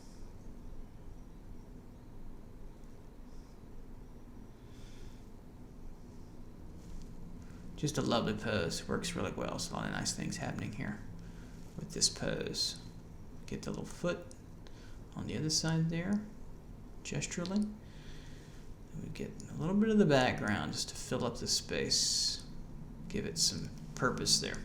On to the next one. So now we have Brevin nudes. We can go to our full nude model on the couch here. Lovely pose. Really elegant leg positions. So find that waist, the center part, and then up down the legs, and then up to getting my axis armatures, working pretty brutally fast here to work through time, somewhere between 3 and 5, and then if you get a difficult pose, maybe about 7 or so minutes. See if you can work that fast. Try to speed up your process. It'll feel very awkward for a while. You need to practice gesture. Gesture is quintessentially one of the most important factors of good figure drawing. To see this quickly, then you can slow it down once you start to master it and work with sustained gesture and then longer term poses. But we want to see this come together fast and get plenty of experience seeing and memorizing long-term memory. So if we have got the armature gesture there, then we're going to find our quick contours. Excuse me. Working a little bit of the abdomen through here, and it's hard to see that pelvic region, but I've got it tilted away from us to the left, so I've got to find the outer contours, keep it light, reclaim my armature gesture, then I find the end of the leg there, and then I can work the tube back by the buttock, and then bring the buttock down, sitting and squeeze a little bit by the couch and the underneath there. Now I've got an overlap gonna happen later with the other leg, but I can bring her now her anatomical left leg, or right in the image, over. You can feel it coming down. Very elegant foot position and leg position. So we get some flex there in the leg. Lovely, resting on the toes there. Find that, and then we can get the heel, and then a very beautiful kind of ballet sort of toe point all the way down, and then resting. Now let's find the other leg. We've got to find that foreshortened overlap. There's the knee coming up to get to the thigh. And then we'll find the gesture of the knee to where the foot rests on the other ankle. Very open gesture, raised up, top.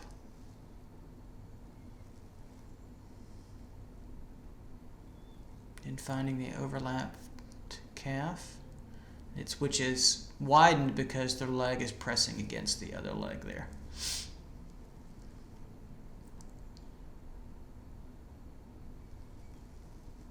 We'll find the clavicle and the trapezius little center line of the form there. You just don't have time to think. You react, and you'll take a look, see if the drawings are worth anything. See how you did kind of after, if you would. I mean, you're going so fast. Just keep at it. Don't stop drawing. You can't get better at drawing if you're not drawing. And so drawing is the key. It's a labor-intensive process, but it pays off for you in distinctive ways if you keep at it.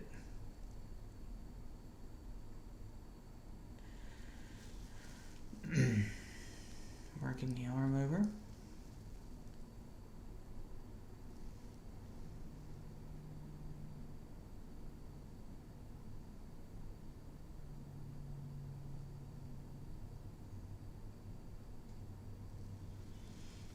Getting part of the structure she's sitting on. Give us some placement there.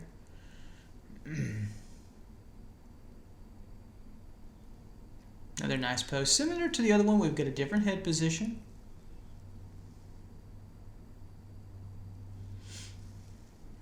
Classic sort of triangle for the setup of the head and profile, which I like to use. Just an abbreviation of the cranium. Some very simple shapes after the armature gesture for the lima bean. There's so much overlap, so we have to imagine those forms quickly.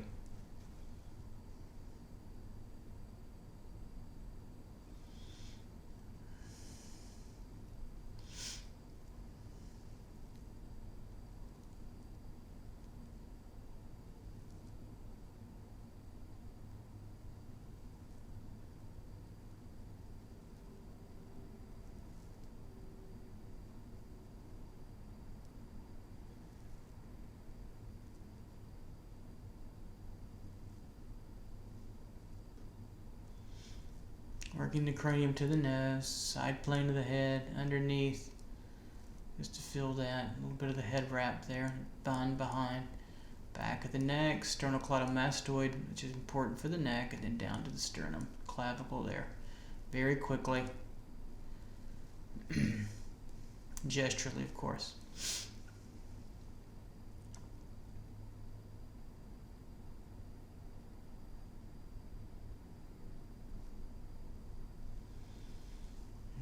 Hands coming down, finding the finger gestures. Sometimes you don't need to draw all of them, just enough to emphasize the structure gesturally. Feeling the rib cage now. That under that line across was where the breasts touch the chest, and you bring it across to find them. Go a little bit lower now.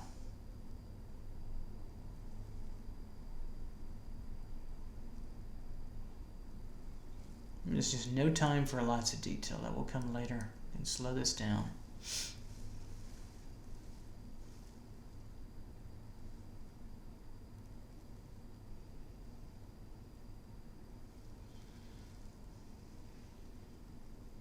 Finding the knee there, up above, really quickly. Strong technique of using horizontal and vertical and diagonal alignment to get this moving quickly.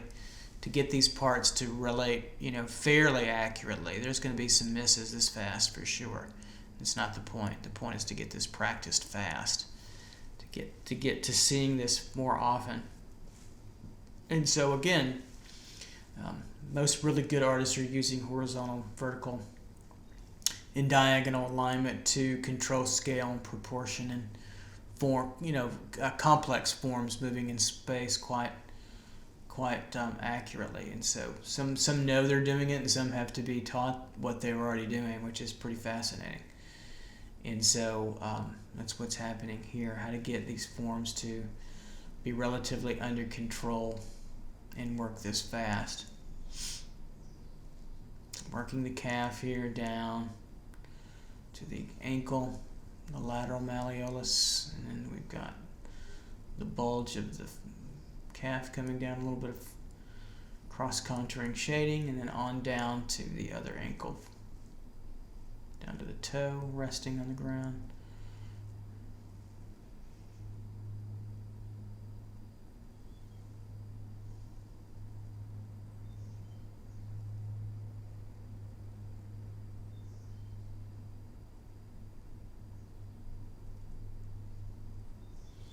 See, that toe makes just a little bit of a demarcation. And now, having gone, like, if I had to go back, I didn't edit this, that toe relationship to that leg coming through, see, that doesn't quite line up, so I would change that.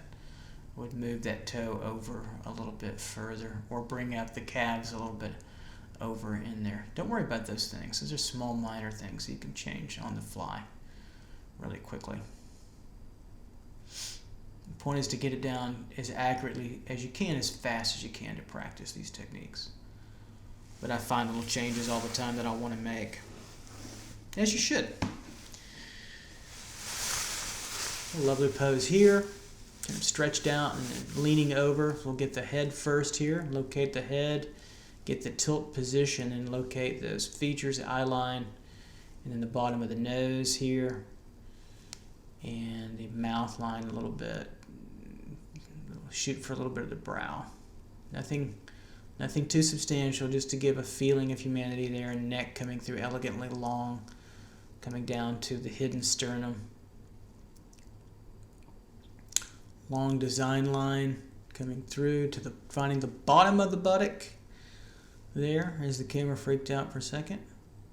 Then we'll find her lima bean top, and then the bottom there. Long legs coming through, a little longer than the head, so I'm right there judging my alignment. Then coming back, it's like a triangle from the knee to the buttock to the ankle.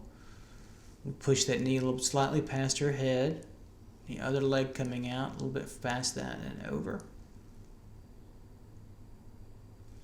And the foot coming up.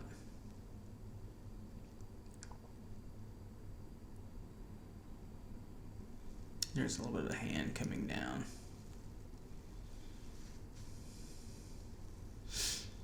We're trying to reduce, since we don't have a lot of time, we want to get the image of a figure, and we have to reduce our symbol usage to minimal structures. And part of that is learning to use these symbols, the lima bean, the armature gesture, and simplified gestural mark making in contour line to make that work.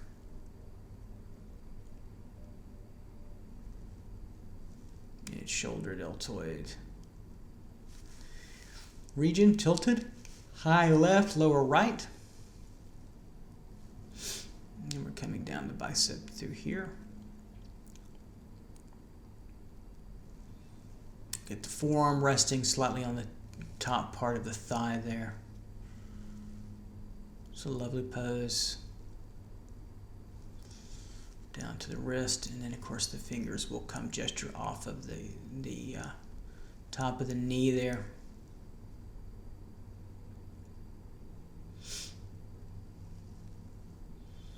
As she clasps her top knee, and then down to the kneecap, feeling that nice flexed calf, leaning against the couch a little bit so it makes it more extended. You get this nice separation between the fibula and the calf, the gastrocnemius. You get that nice shadow there. And get the other leg here coming over and disappearing behind the hand. Finding that ankle and getting the bulge of the gastrocnemius or calf there. Finding the ankle, gesture of the foot. It's pretty much in silhouette here. Okay, upturned toe. You can see where it kind of grabs through like that.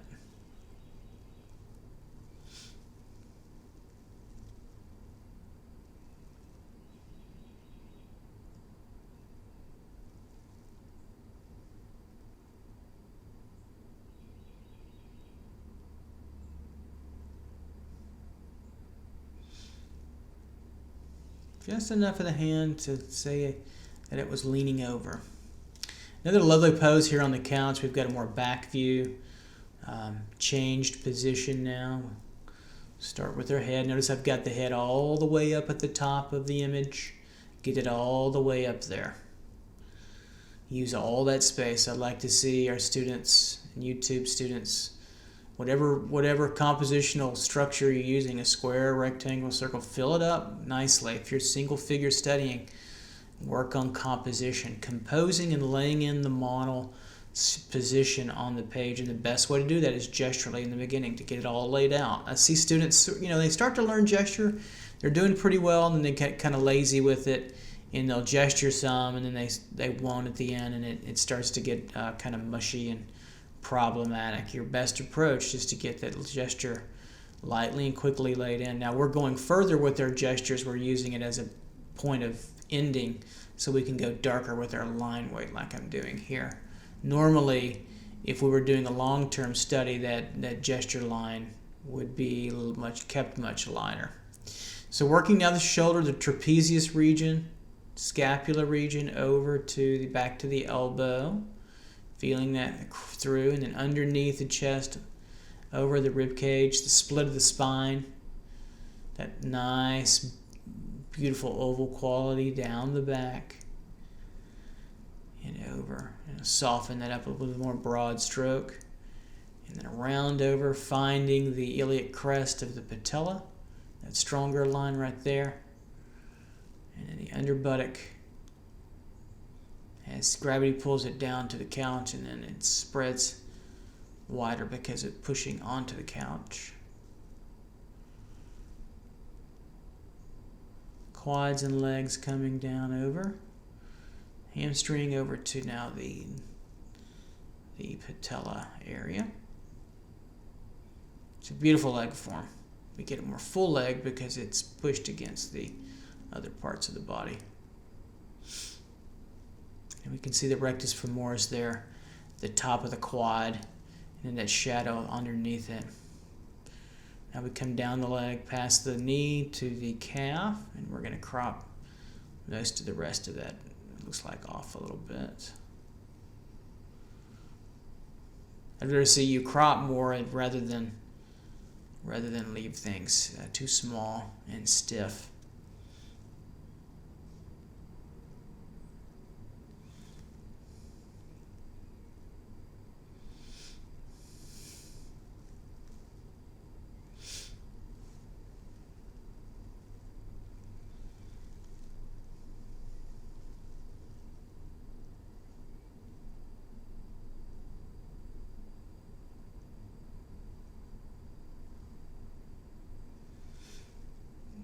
Calf foreshortened, just slightly, it's bent actually, I need to say. And then we've got the leg here mostly done.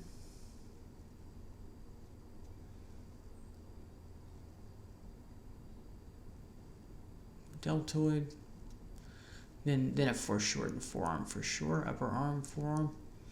Underneath, finding that tube quickly.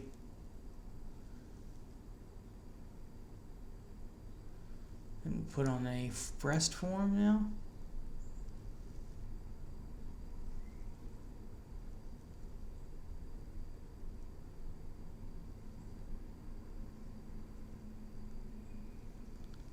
As it moves downward and tucks behind the rib cage there. Pectorals will hang off the rib cage on top of, the breast forms will hang on top of that rib cage, on top of the pectorals. All right, next pose here. So we've got her looking up on the couch, a lovely pose here. Got that triangle look from the forehead profile line, and the back part of the triangle gets the cranium, and I can curve that to find a nice head symbol, simple head symbol.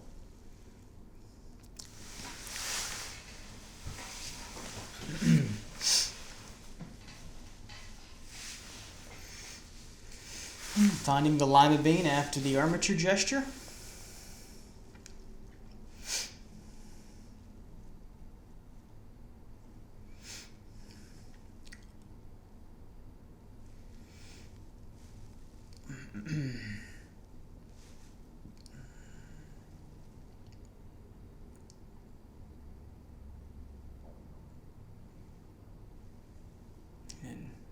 getting quickly down through the gesture to the foot. That triangle between, see the hip pointer, the knee, and the ankle form a nice triangle. Always look at those. Same thing with the other leg, from pubic region to the knee to the tip of the foot, if you will, forms another triangle. Simplifies that out. It's a flatter technique we will use before we start thinking three-dimensionally. Getting a symbol of the ears, a simple kind of C shape, socket, just a little tone to the broadening of the pencil. That's why I like to work in the palm holding technique. It's more difficult to master, but you get a more dynamic range of marks in a very short amount of time, rather than if you hold the pencil like you would writing a pen. But it isn't easy to master. It comes with time. It took me a while for sure. Getting the back now. Moving the spine over a little bit, the right side of the rib cage.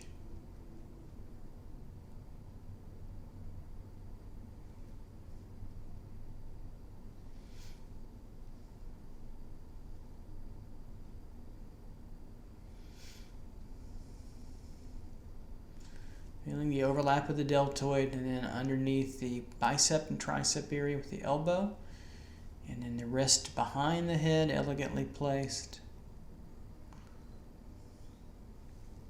Drawing the underarm, lat area, armpit.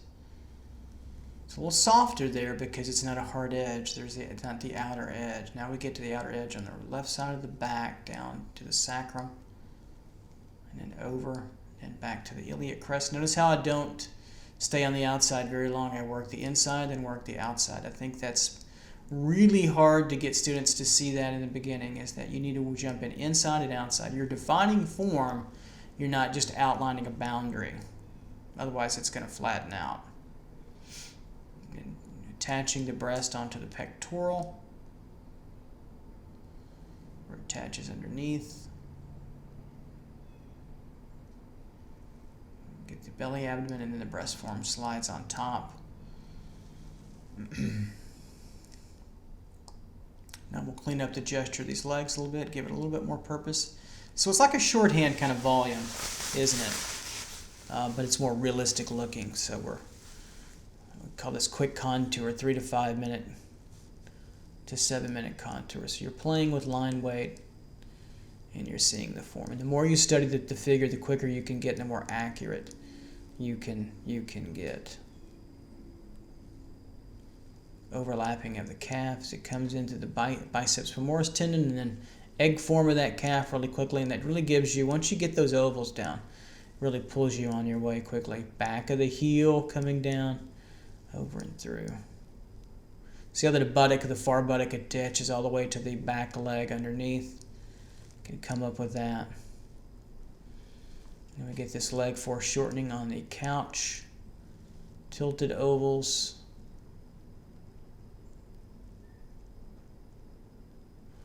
So it cups around.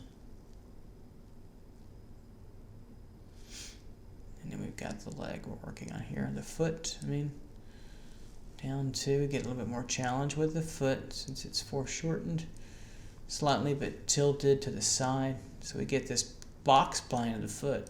The bottom part of the foot, we get the footprint of the pads here. We get that tilted to the side, turned over, and we get the big toe triangular. It's kind of the pad underneath, and then we get the gesture symbol of those toes. Back over to our next pose here, lovely back pose. She's twisting a little bit. You can tell Brevin's a very seasoned model. It's excellent. We look forward to having her come out to our classes now, as we just started to get to know her a little bit and meet her. She's very, very classy and professional, nice young lady. So we get the tilt of the oval here of the head, getting the back. In this view, you got to get that neck turned around as it comes into the back of the head. So you're going to get a little curve. It's hard. You get a little curve with the back there, and as it tilts over and comes into similar to the back of the neck. Tilt to the axis of the shoulder there. Now finding the rib cage. Pulling a design line gesture over. So we get the fullness of the rib cage there. iliac crest there. And you can see the pelvis in both its iliac crest wings. You see the pubic region, and then up to the left and to the right there, those little crest marks right there. You see them both now coming down. It's like a V shape. Pubic region there, and then move down to the knee. So the buttock is lower there to the pelvic region. And working down. So that thigh is very full to the knee because it's spread out, pushing down, resting on the couch. So I like those looks. It gives a nice look. And she's got that elegant foot coming all the way back there. And then up to an image of the left leg there, tilted far up. Finding where that knee ends and finding that foot turned to the side. And we'll get a little bit of the couch in through there. Now let's clean this up and give a little bit more expression. We've got the gestural components in here. Get over to the scapular region and the deltoid region as they work in unison. Then over, and then split of the spinous processes over the middle of the back here. A lot of students will just draw that with one line. It's a cavity, a spinal cavity, or the place where the erector spinae muscles sit on the sides of the middle part of our back and create a little divot. I'd like to say that it's two cylinders squeezed together, but not quite all the way. It's like a little river where our spine fits through there to give us that dimensional quality of the back. Coming down to the iliac crest, back down to the pubic region and the right crest there, at the top of the scapula, then on down to soften that out a little bit to the buttock, and then it cups inward and down, and then we get to where the biceps femoris attach,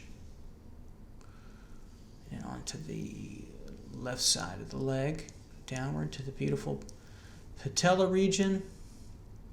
Such a complex area of our body, that knee, where all these muscles come together for the leg, both on the top and side and bottom, tendons, fascia, the iliotibial tract. Pretty fascinating. And then you get a little bit of foreshortening there in the calf, which tilts over nicely.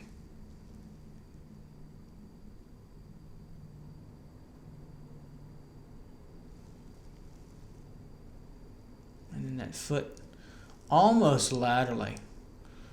Beautiful. Keeping the line alive in that pose.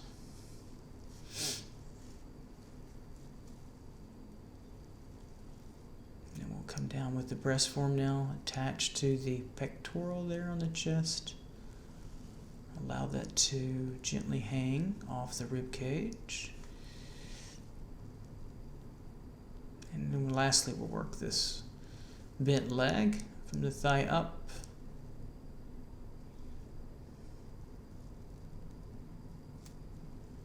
And around and over as the large part of the gastrocnemius then is taken over by the front, then the soleus in the back, and then the foot overlaps. Where we have the ankle first, the medial malleolus, and then we have the foot. Now, think of that foot as a wedge. Make it a triangular kind of wedge. And then we have big toe, triangular big toe, and then the smaller toes that we get the bottom kind of pads to them. We want to get the pad of that foot, like the footprint coming in, just to get the feeling of that, to let that sit to the side. It's a lovely pose. Brevin came away with some really lovely poses for us.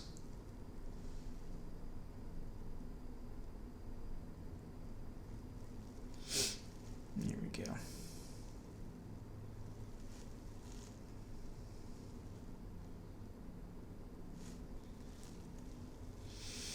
And getting the couch and those nice diagonals coming through, that makes for a lovely work. Now we have this kind of a very relaxed sort of standing pose here, so we'll tackle the head here first. Notice it's the highest point of the image. of the pose, and so let's get that way up high there. Let's get it close to the top. Let's feel those eye line, nose, mouth assemble very quickly. That's not much else we need. We just need this. We don't have enough time for a detail. We want to get this in 3 to 5 minutes. The armature gesture, axis of the shoulder, right? Bring that armature down all the way, center line through to top of the pelvis, and then down to the pubic undergirdle there, the pubic region. Over to the elbow.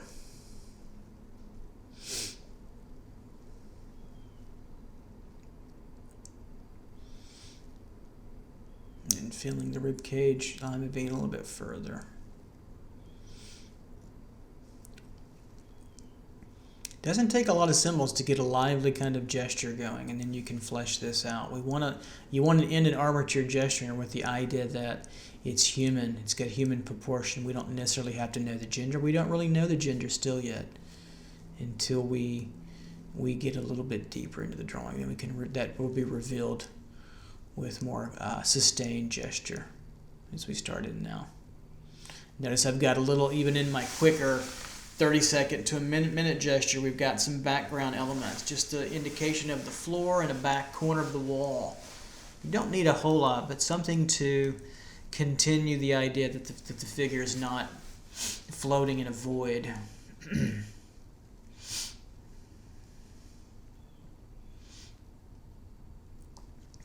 Underneath diagonal line to match the shoulders to locate where the bottom of the breasts would be, so they're tilted because of the shoulder tilt, high on the right, lower on the left. Same for the breast.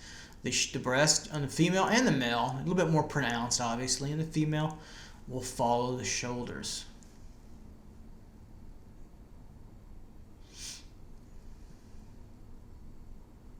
Here we go, coming down.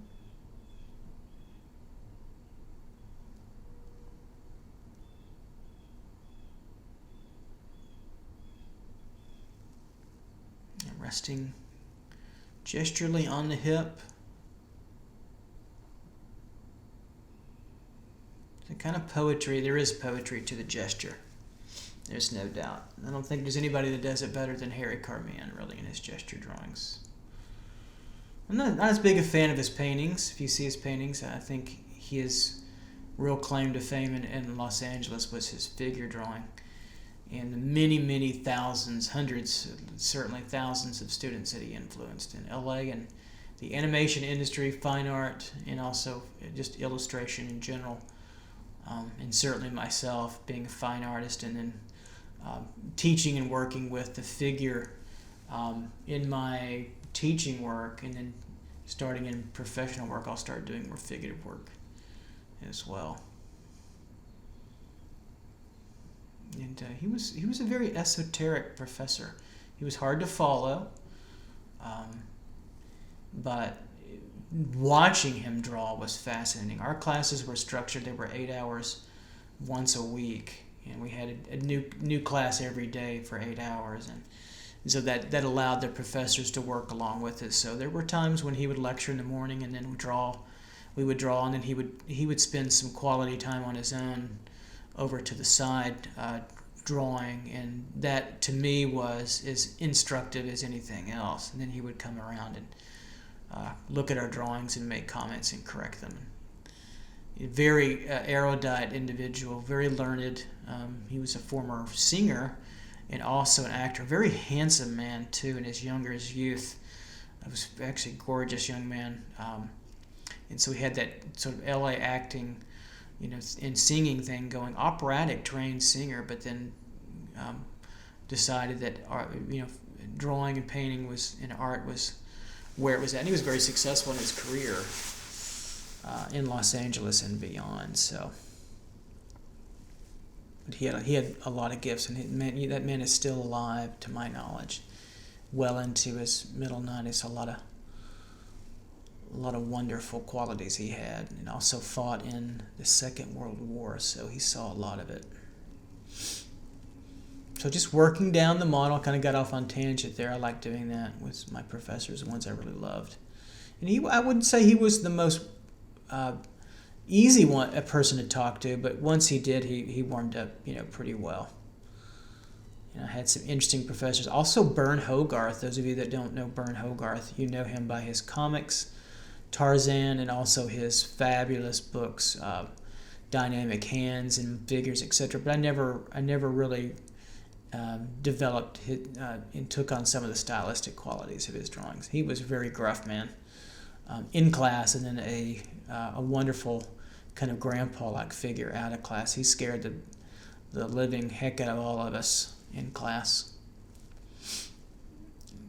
And then, of course, there's Steve Houston, he's wonderful, and also Glenn Vilppu, and they started the new Masters Academy as well. They're all people I study with at some form at Art Center, and also in Glenn Vilppu's atelier for a time or two. But Steve Houston was somebody I studied with in class at Art Center, both drawing and then his workshops after classes for the day. He would run those some, and then also his head painting, figure painting, great colorist, and just an all-around great guy. Steve Houston, one of my favorites as well too. Bob Cotto was another great one I enjoyed with, and I couldn't. Also David McCarsky, I loved working with, and then also rest in peace Dwight Harmon as well. Just another classy individual. So, I'm giving a shout out to all my my professors that influenced me as an undergrad, and they were just fabulous people, really giving of their time. And so I hope that some of my students will come away with that. Not all of them will. I'm not liked by everybody, and I'm not worried about that. I don't have to be liked by everybody. And if you're teaching, or if you're a student, that's okay too. So we've got her leaning against a wall. Then we've got the armature gesture. Notice I've got the lima bean kind of emerging. We've got her appendages now working after the armature gesture. A quick kind of rectilinear, short-handed, volumetric figure, but more two-dimensional. So we can have an armature there, and so we can work our 3 to 5 minute gesture. It gives us our best chance to be as accurate as we can be within that sped up amount of time. What you want to walk away with in 3 to 5 minutes is a accurate looking figure. Don't worry about making minor mistakes and changes. Don't worry about it. Add some, you change the pose a little bit, and that's okay.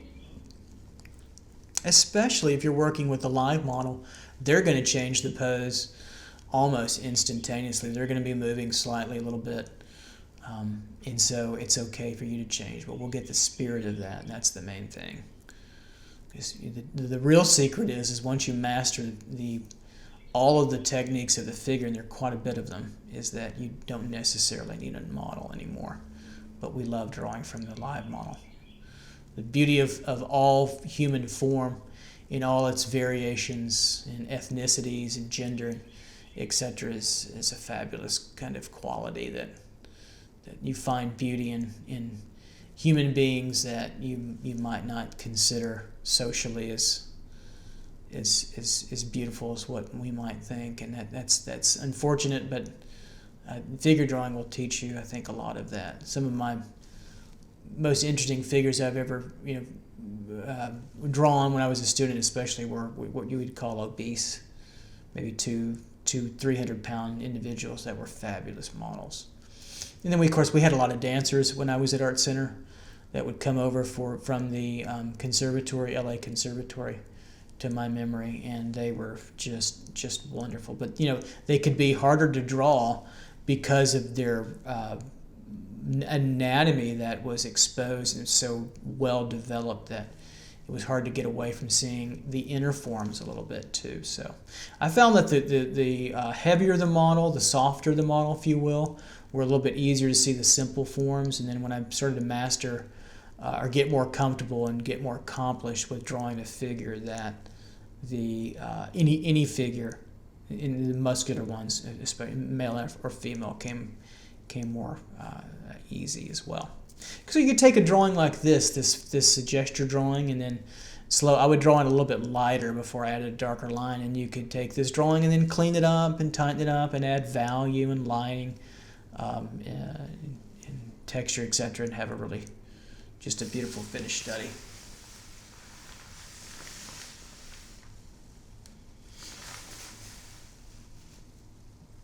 So almost nearing the end of this one.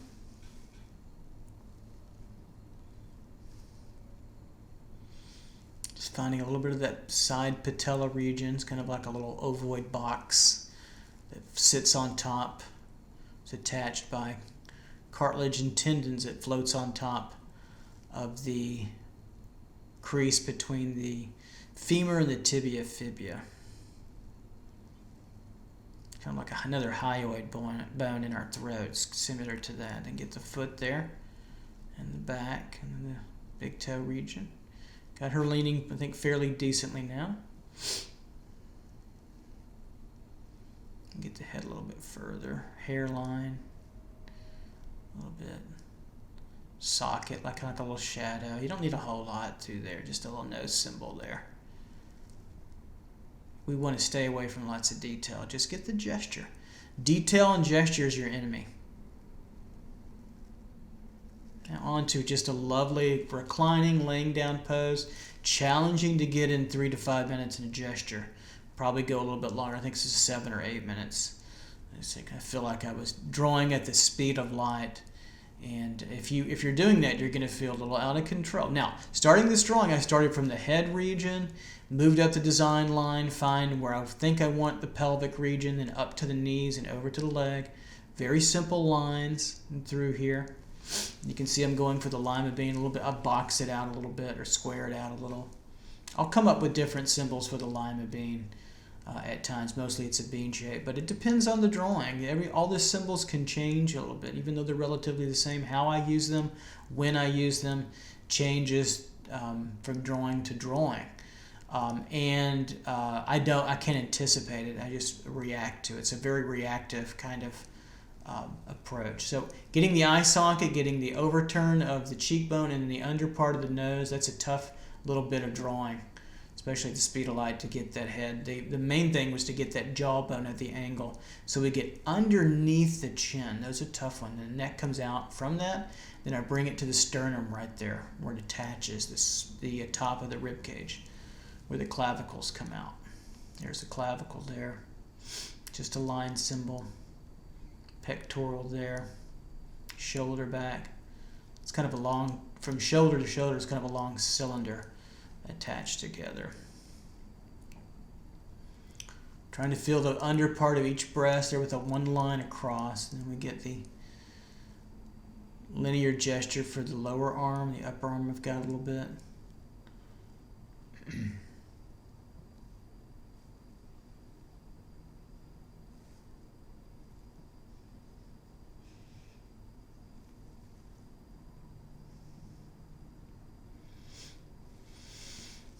So it feels pretty well composed, and I can see where the legs are going to wind up just with that simple armature gesture. It's not just one or two little flaky little lines, isn't it? Gesture lines, but it can happen. Now feeling the girdle of the pelvic around the buttock, thinking through there. Locate the buttock in there and a few more lines than I'd want. That's okay. Center line inside her hand there to the abdomen and the outer rib cage in the bottom. Sitting down. What makes these so difficult is when you have overlaps, so you've got to see through them a little bit, a lot of it actually. The under part of the rib cage there,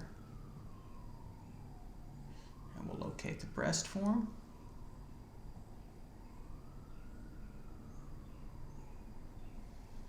Might be a little lower than I wanted it, the outer part on the top, but it's okay.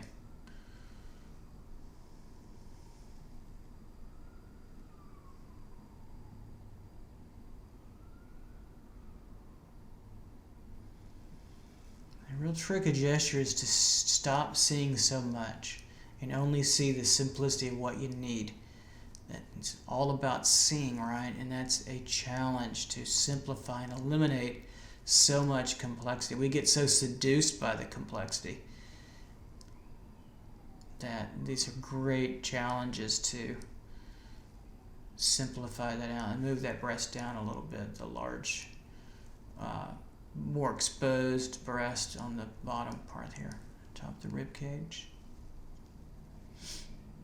Center where the belly button is, kind of hidden by the what will be the thumb area.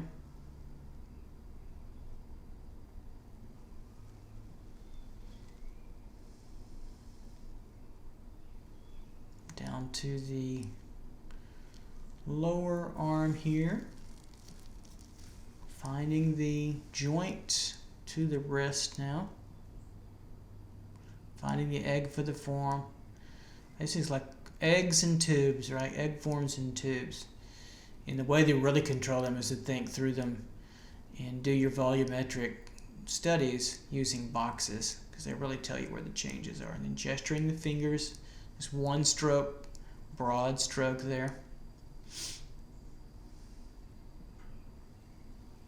The big challenge in the beginning was really to get her composed, get this pose composed, using the majority of that paper space. I see too often these little tiny floating figures in these large negative spaces, and they just don't work as well. And it's more of a challenge to, again, work positive negative space. You see me draw a little diagonal line because I knew the upper knee was higher up in the image than the elbow there past her head, above her slightly. So I had to get that. Coming down the curve of the back of the buttock to the hamstring.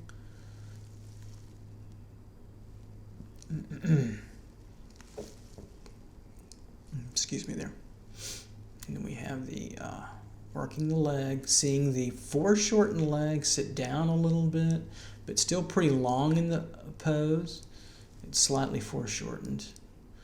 And then slenders out really greatly because the leg is flattened a little bit against the lowest thigh, so it's wider a little bit. Then it gets back to more slender area by the knee.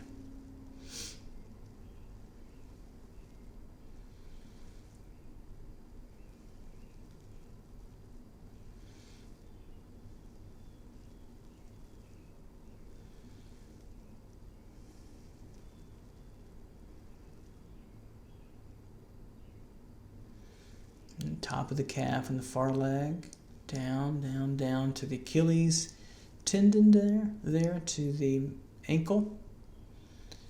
We get a foreshortened foot. Broke my pencil there, of course. We came back, getting the underneath of the heel over to the triangular wedge. Full part of that back part of the foot down to the pinky toe. And then we'll get a little bit of the thick side pad of our foot. There's a nice muscle that attaches on that side. Now we get the underleg here. See how I draw through to find the knee coming over, draw through more so you can relate those forms that are overlapped. That's what makes this drawing tough, is the overlapping a little bit. Not too long left here.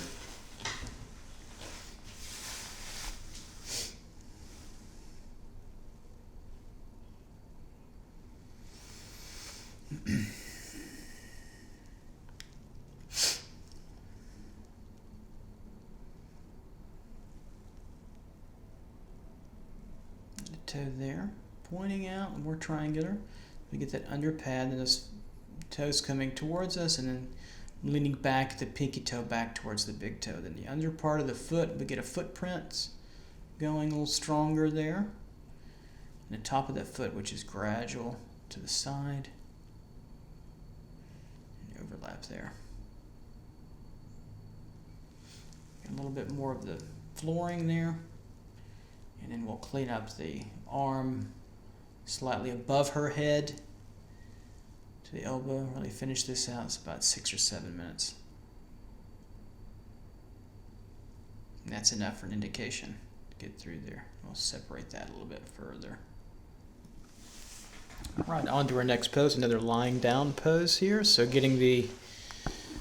working the design line from really the top of the head to the curvature of that design up to the top, the pushed up hip there, and then down through the axis of the shoulder over to the oval to kind of a square or a rectangular shape too as well. A little bit of both you can use, square off the head or use a rectangle. All kinds of symbols you can use for gesture. Oval, rectangular, oval, triangle, triangular form. I like to use sometimes not even a symbol at all, just at times. Bringing the neck down into the sternum there.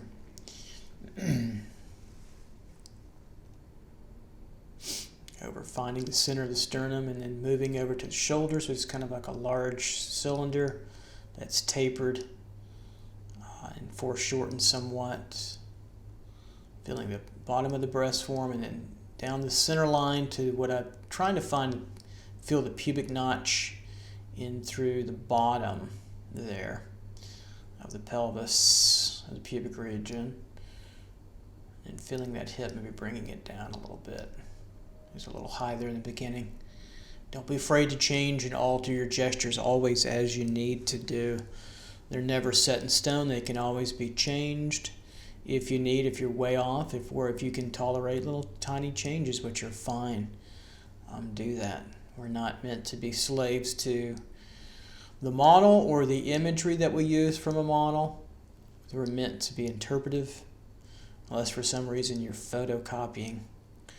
And that's strictly important to you, but you need to justify that beforehand. Otherwise, we're drafting or drawing and analyzing the pose, a more Renaissance, Baroque approach to crafting the figure. It's probably the hardest form of drawing the figure, but the most rewarding in the long part, or in the long run.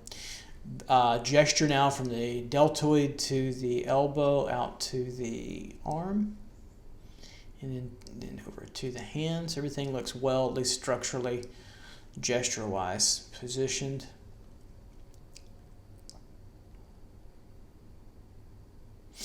Over to the rib cage and down.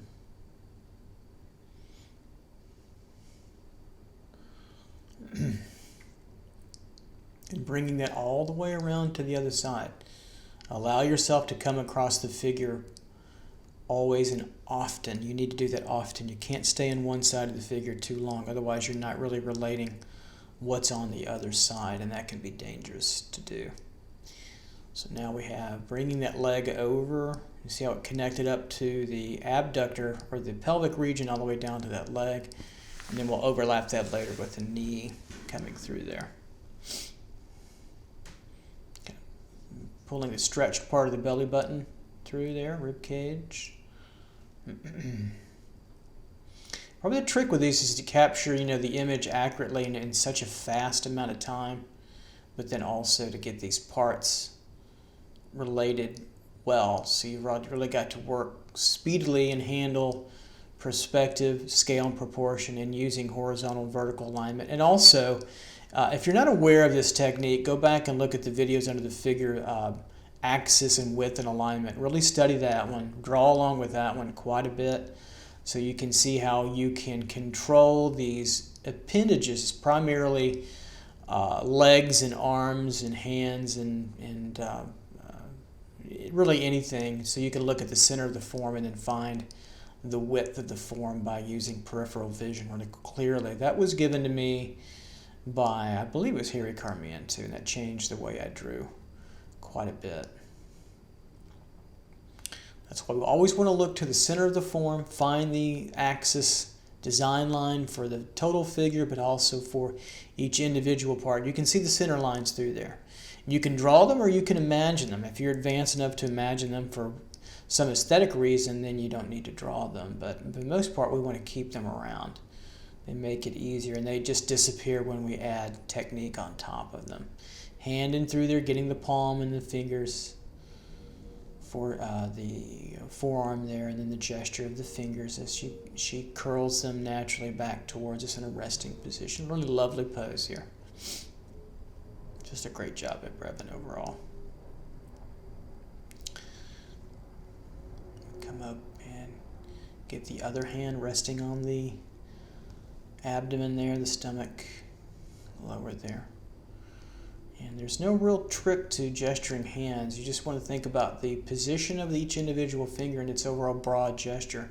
And you can use the broader stroking of the charcoal stick to fill them in, kind of a mass gesture. Notice I'm not using a lot of tone. You could go back and use a quick toning on these, but I don't for now. We might do another round in the future soon of a little bit more advanced techniques in gesture. Getting a curvature of the back of the leg raised, and now the structure of the tibia coming through.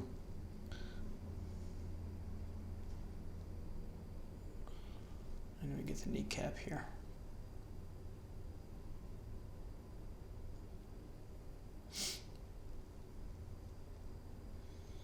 We get that calf that's opened and spread a little bit, and then it rests on top of that leg and then gets narrowed quickly back to the ending of the tube. When you come down to ankles, you want to tube that out, that joint, that swing kind of joint, leverage joint, is best represented by getting that ankle, see how I round it out before I get the ankle tips kind of moved on there, but it signals that that's on top of the foot. And we get the toe down. What I like to do with gesturing the feet is get the triangular wedge like a sock, and then really spend a quick moment, a hot moment there with the big toe, and then gesture the rest. The big toe kind of anchors everything out. And then get in the side of the foot and over the pad, down to a little bit of the pinky as it comes back in. That just takes some learned time. It doesn't come natural. You've got to practice the dickens out of that. I think it was my mentor, Harry, one of them, Harry Carmian, said, it takes a while to get this. You kind of have to be shown it and then practice like hell. And he's right. Practice like hell. You just have to practice. It takes about really a full 10 years to get all that down with a lot of practice. That's what it took for our Western masters, Michelangelo types, the Tiepolos and the Rubens, about 10 years in an academy or a private atelier. And oftentimes they didn't work from the live model, they worked from representation. So keep that in mind too as well. Moving on to the next pose, I top off her head a little bit. It's kind of a flatter plane, ovoid, just because we see the top of the head because she's bending towards us. The camera here, the head's a little bit big as the camera get a little bit of distorted perspective. See, the feet are small, so you got to be careful on that. So I'm going to adjust and make the head a little bit smaller. Sometimes I like to make the head bigger. I just finished a longer tone pose with our model Oksana, and I made her head a little bit bigger to emphasize because it was a little lost being smaller. So, I spend a little time on the head here, and then I bring down the design line, finding kind of the center, that slinky curved line from the neck down to the pelvic pubic region. And then we'll find the axis lines of the legs on down to the ankles and the feet there. And then over, and then we'll come on down to the other leg, and you can see where that knee is slightly or substantially lower than the other. She's resting that hip or the right leg in the image, and then that hip is pointed up and out. You can see the iliac crest there, that little point where the rectus femoris attaches actually. So the hips are tilted the opposite from the shoulder. It's a nice tilting axis. That happens most often in the model. In the figure, that's a natural movement to get those opposite changes. Finding the trapezius back behind the neck there, and then the clavicle coming over. And then she's got to see how nicely she has her shoulder raised up. Got to see that tilt. That tilt is so important. And so we just accomplished there the armature gesture, the beginning opening gambit, if you would, of gesture, the axis line, a little bit of limited lima bean there. And now I'm ready to do a more extended gesture by thinking through the volumetric figure, but using a finished kind of very quick sketch contour line to get a gesture, a funnel kind of gesture through there. which is takes quite a bit of effort. There's a lot of thinking going on because everything is sped up quite a bit fast. So we've got now the breasts. Now the breasts here, because of the size of the breasts, they are not as parallel to the shoulders. And they are a little lower. You can see that almost even, but not quite, a little lower on the right than the left. So there are exceptions that they generally follow the shoulders, but they're a little bit different in that position. Just depends on each individual body type and model. So you've got to be responsive. There's standard ideas in figure drawing, and then there are changes that you get when you see what you see, and they're both very important. One is for kind of stereotyping everybody, all human beings, no matter the ethnicity or gender, and it's also good for drawing out of your mind or your imagination only. And the other is good for making those observational changes when there's diversions from a standard model, which is preferable.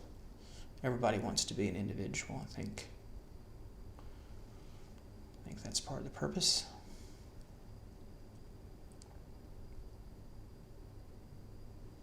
Kind of curving, that's kind of a Harry Carmian symbol, that kind of flashy kind of lightning bolt kind of line. We used to call them lightning bolts in art school. So I borrow heavily from some of my mentors, art history, when drawing gestures, especially Harry Carmian, being under his tutelage for, I think, two or three classes, 2 figure drawings and 1 painting class.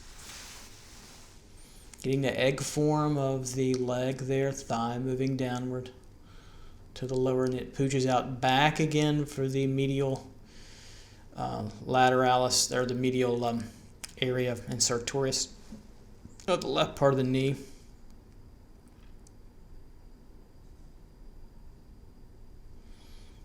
There we go, then getting the axis for, I love this part of the calf. It's really bulging. When foreshortening, she moves it away from her body. So see how it widens, flattens, but widens, almost like a sphere, and then dives down to that tube ending of the cylinder, just a cylinder. Ankles there. And then we get a little bit of the foot moving back, and then find the toes now, outside of the foot.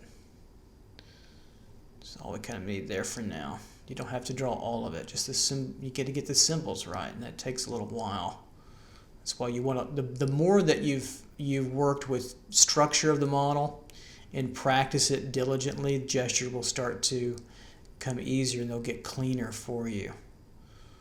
You can tell somebody who's studied when their gestures get cleaned and get more accurate than somebody who hasn't studied structure.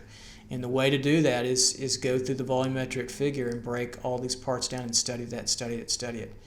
And when I mean by study, I mean practice it. Do thousands of hours, get your 10,000 hours of practice, and that's why it takes about 10 years to be kind of a master at this. And then you have your own particular genius of what you want to say about your time on the planet, about what life offers us, both good and at times bad too. Don't want to get too philosophical, but it is a philosophy. Drawing is a philosophy. It's an art. It's thinking. And very much thinking as you draw. I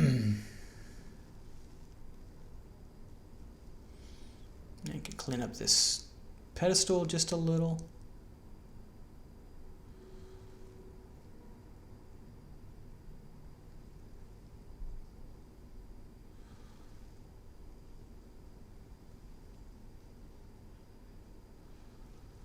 On to a few more here.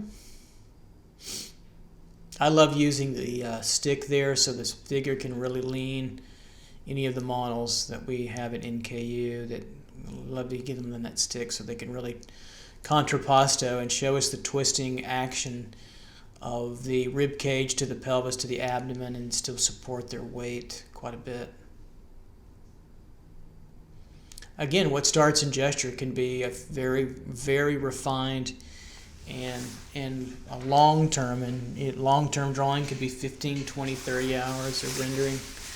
You know, French academies in the 19th and 18th and 19th century spent hours on one drawing, refining and adding and subtracting and getting a drawing to finish out. So getting the head located, getting a little realism as best we can in the time we have, and the easier way to do that is getting that palm method.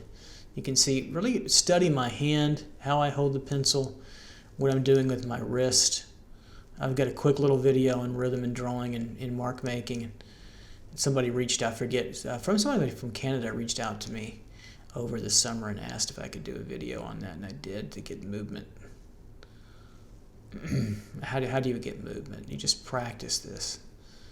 It's a very natural feeling to get the palm method going, but it takes a while to really have it not feel awkward. So maybe it's not as natural as I think, but it is to me, for pure figure kind of traditional draftsmanship, it's the par excellence, if you will, of holding the tool. And I know some people just do not like it at all, and that was me for a while. And I forced myself to, and I'm gonna make sure that this is what I'm gonna get. And you have to kind of fight through it a little bit. But you know, if you don't like it, then spend some time drawing with the palm method and practice it, and then put it away, and then come back to it later on. And then when you feel comfortable, keep on practicing it. But if you feel comfortable the other way, do that, and then compare the drawings and see how they look over time. But it's just a technique, but to some outstanding results, because you can go broad with broad stroke, and you can go thin stroke and very tight line, all in one very quick hand movement. It's really poetic. We'll come up and find the sternum here. We've got everything laid in.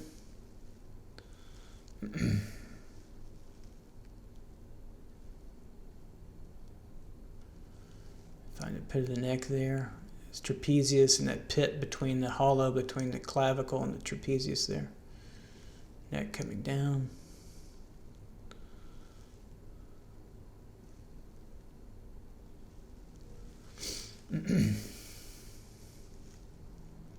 Having the breast attached to the pectoral there.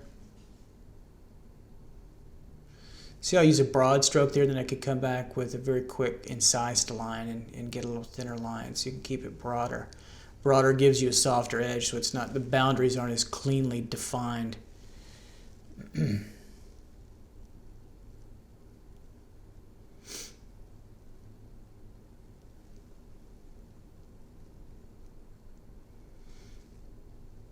So what we're trying to show you is the mind of an artist and what we look for, and how we go about getting it, and when to look for things and what not to look for, and then to change and look for things that were not neglected but put in their proper time place. Especially with good academic drawing, there's a procedure to that. I know that sounds a little rigid and stifling. It's really not, because based off of this kind of procedure, then you can take journeys that are more individualized to your own vision later on, and then really start to change and craft things like German Expressionism or Cubism, Picasso, people like Lucian Freud, David Hockney, Frank Auerbach, Philip Pearlstein, others that are working with the figure in some ways. Kerry James Marshall, folks like that. So getting the symbols to work pretty well in a very, very simplified way. Notice I shrink the head a little bit in the drawing. It's a little proportionally large because of the camera.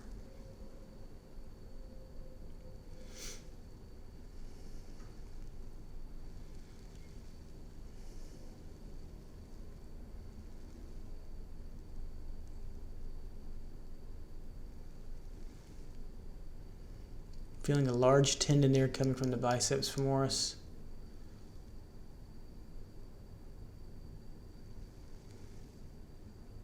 Which is on the hamstring, essentially. It's a nice one to get there. That one's pretty pronounced. And then coming down the calf, that classic oval egg form. We call them egg forms. We get those ideas from one of America's foremost figurative anatomy teachers, Robert Beverly Hale. Some of you are familiar with his book, Great Master Drawings, Lessons from the Great Masters. I recommend that you get that book, get the hard copy. And then if you're ready for the anatomy book, get that too. Those are excellent books. Then coming through from the pubic region, the top part down through, see I draw through the figure. Don't be afraid to draw through to find the patella, and then you find the medial area of the quads and the bulging of the gastrocnemius area of the calf down to the soleus, which will go all the way down to the Achilles tendon on the back of the calcaneus part of the leg. Get a little of that foot coming in through. Try to locate the joint of the big toe, the condyle, that major condyle, and then get it out to the tip. That's pretty much all you need to get that triangular wedge there. Get a little platform there, background, get the stick going. Hopefully I get that in. Yeah, there we go. Telling myself after the fact.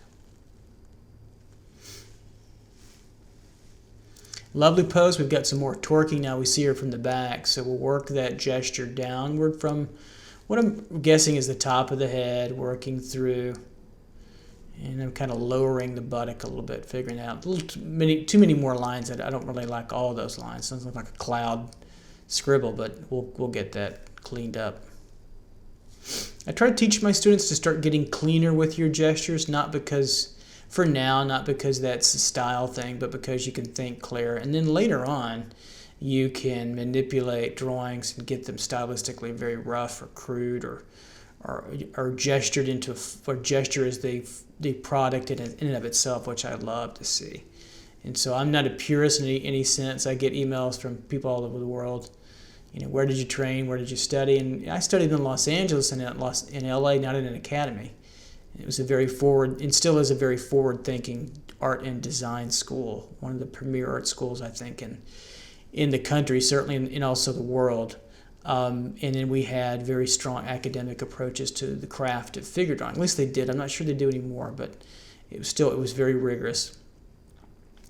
And my personal work is not, or hasn't been, figurative for a while, for about the last 10 to 15 years, and that's going to change back.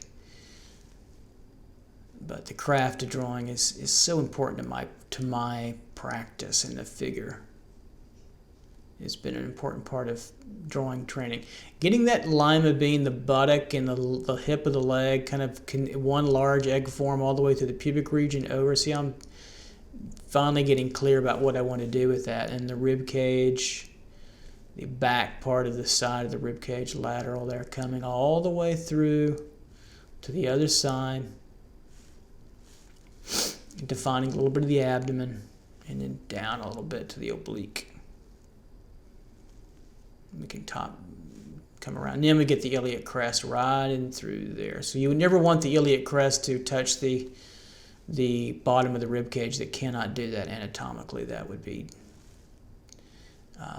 devastating to the human form. So there's oblique space in between there.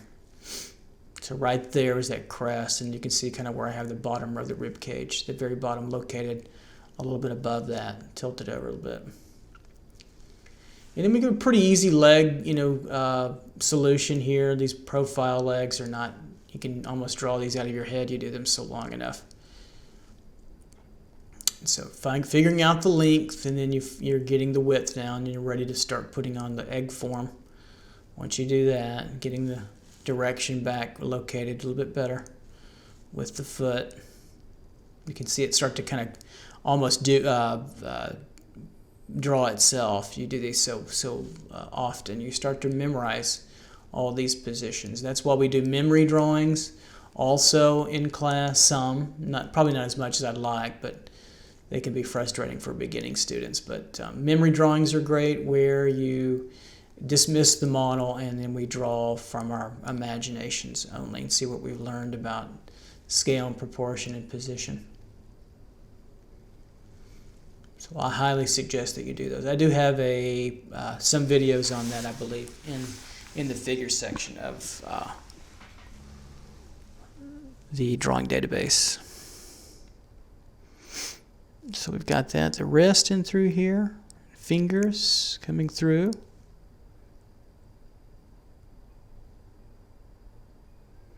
Side plane of the head. We need to attach the breast, get the underneath part of the lat, and the shoulder. We'll get that cleaned up a little bit in the time that we have. Just to feel that lat turning underneath it, a teres major minor. Then it flattens out a little bit, that pectoral, and then we're going to locate and attach the breast form to that. So the breasts are like, they're egg forms of various sizes that attach to another egg form, which is the rib cage. So it's a smaller egg on top of a larger egg, if you will.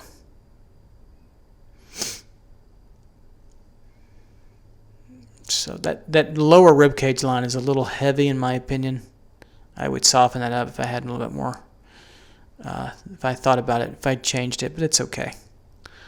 And defining the bottom of the pubic region underneath the belly.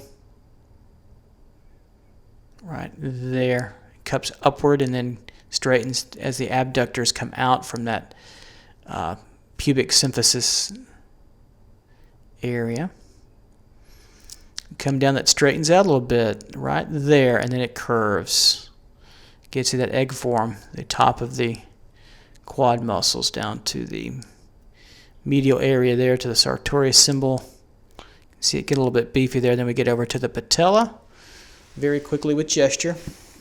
You don't have to know these names yet. You can do really well in drawing without knowing a ton of anatomy, but if you really want to get deep into figure drawing and master the finer aspects of that anatomy, will be something you want to take on. Take it on slow. Don't try to digest it in 1 or 2 weeks. Take it in months, and you'll forget things. You'll have to come back to it. It'll be a lifelong kind of experience. But the more you do, you master it in your memory, and you can come back and relearn the names if you need. But it will give your drawings more clarity and purpose that you might have missed later on.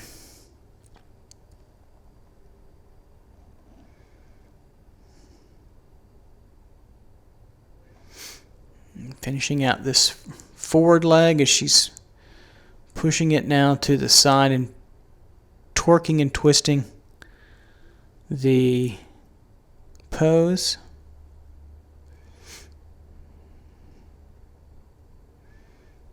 Seeing the knee joint there with the patella and then the condyles of both the femur and the tibia fibula coming together.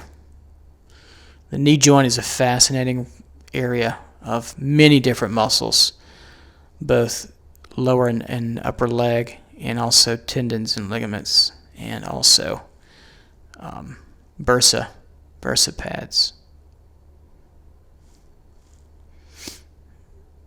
It's a fascinating joint. Get the pole in there a little bit, just to feel the major quick rhythms of the folds of some of the background. Just a little bit there. I think here we've got what looks to be our last one. How about that 3 hours? So we'll locate the head here, classic sort of triangle. We'll go for. Notice how high up I have her in the page, all the way at the top. Use your compositional design structure to compose the model. This is a pretty, it starts out very two-dimensional. We've got the movement coming down the lima bean, finding the leg there, down to the foot, over to knee. So kind of a triangular area from the pubic region to each knee is a triangle. You can see that kind of triangle that I see there really quickly. You know, one thing my students comment on is how fast can whip these out, and I couldn't do that fast when I was a student. There were times I'd just get confused and make errors, and that's okay. You've got to go through those parts. Your brain is struggling to work this out and to keep this up, and so we want to challenge it to go fast so it memorizes it. Now going back and refining, now I've got the armature gesture and the lima bean. Now I can start to work my very quick sustained gesture on top, still using symbols, still keeping it gestural, but we're fleshing out the figure a little further. Getting under the chin there. Sternocleidomastoid coming from the back of the ear to the neck, to the clavicle. Now let's get the deltoid.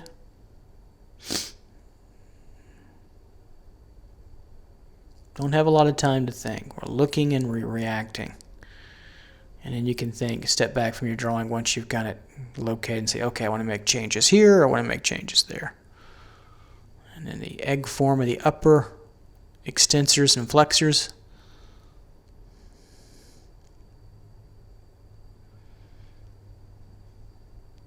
Down to the wrist, and then hand changes direction, the joint change there. Thumb slightly in the back of the rib cage, and then we have the finger gestures here. Bringing down her rib cage. Look at that negative space in between the rib cage and the upper and lower arm. Kind of finding out the sternum there where the breast split, and bringing that center, almost the center line, not quite, it's a little pushed over to the left. And finding the pubic notch in through here where the bottom part of the pubic region is. And then the pectoral. And there's your center line, somewhat in, right through there. And that will help push over to find the breast form as it hangs off the pectoral, attaches, like so.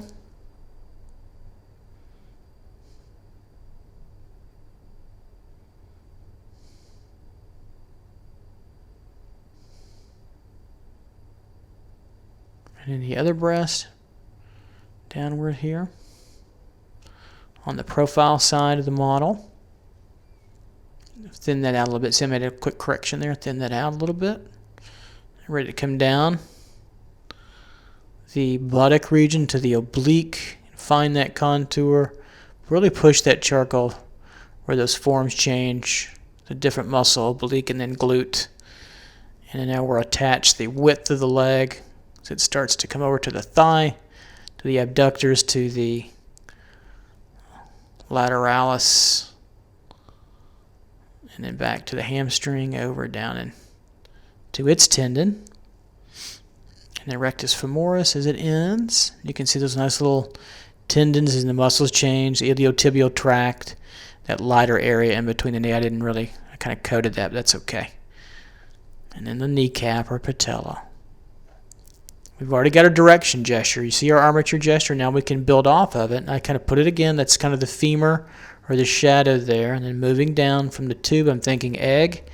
And then gesture tube, slendered or made thinner. Little ankle, foot. And coming out of that.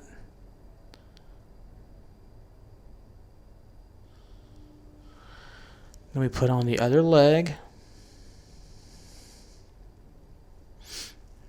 Come down with that rectus femoris, which does not attach to the femur. It's the only one that doesn't. It attaches to the iliac crest of the, I think the superior part of the pelvis, and then to the tendons of the patella. It's fascinating. The kneecap there. It's like the bicep in that. Doesn't really attach to the humerus or the arm bone. How about that? It attaches to the scapula and to the ulna and radius. That foot behind there. So don't go out and study anatomy right away. If you're struggling with drawing, it's not going to help you. It's when you've really got a good handle on drawing and you're ready to refine it, that's when you want to do that. So we really don't teach anatomy at school formally. I've got the drawing database for my students and for you guys in YouTube land as well, as a means to continue your education for free, I might add. Congratulatory thank you emails are always welcome. But you'd really probably in your undergrad years or your early years of drawing to figure it's a little much to handle. It can come a little bit later. So now just finishing out the model, getting everything located and getting the stick in there, and some quick gesture to get the flow of the rhythm of the figure, and that is it. You guys take care out there. I'll see you next time. Bye-bye.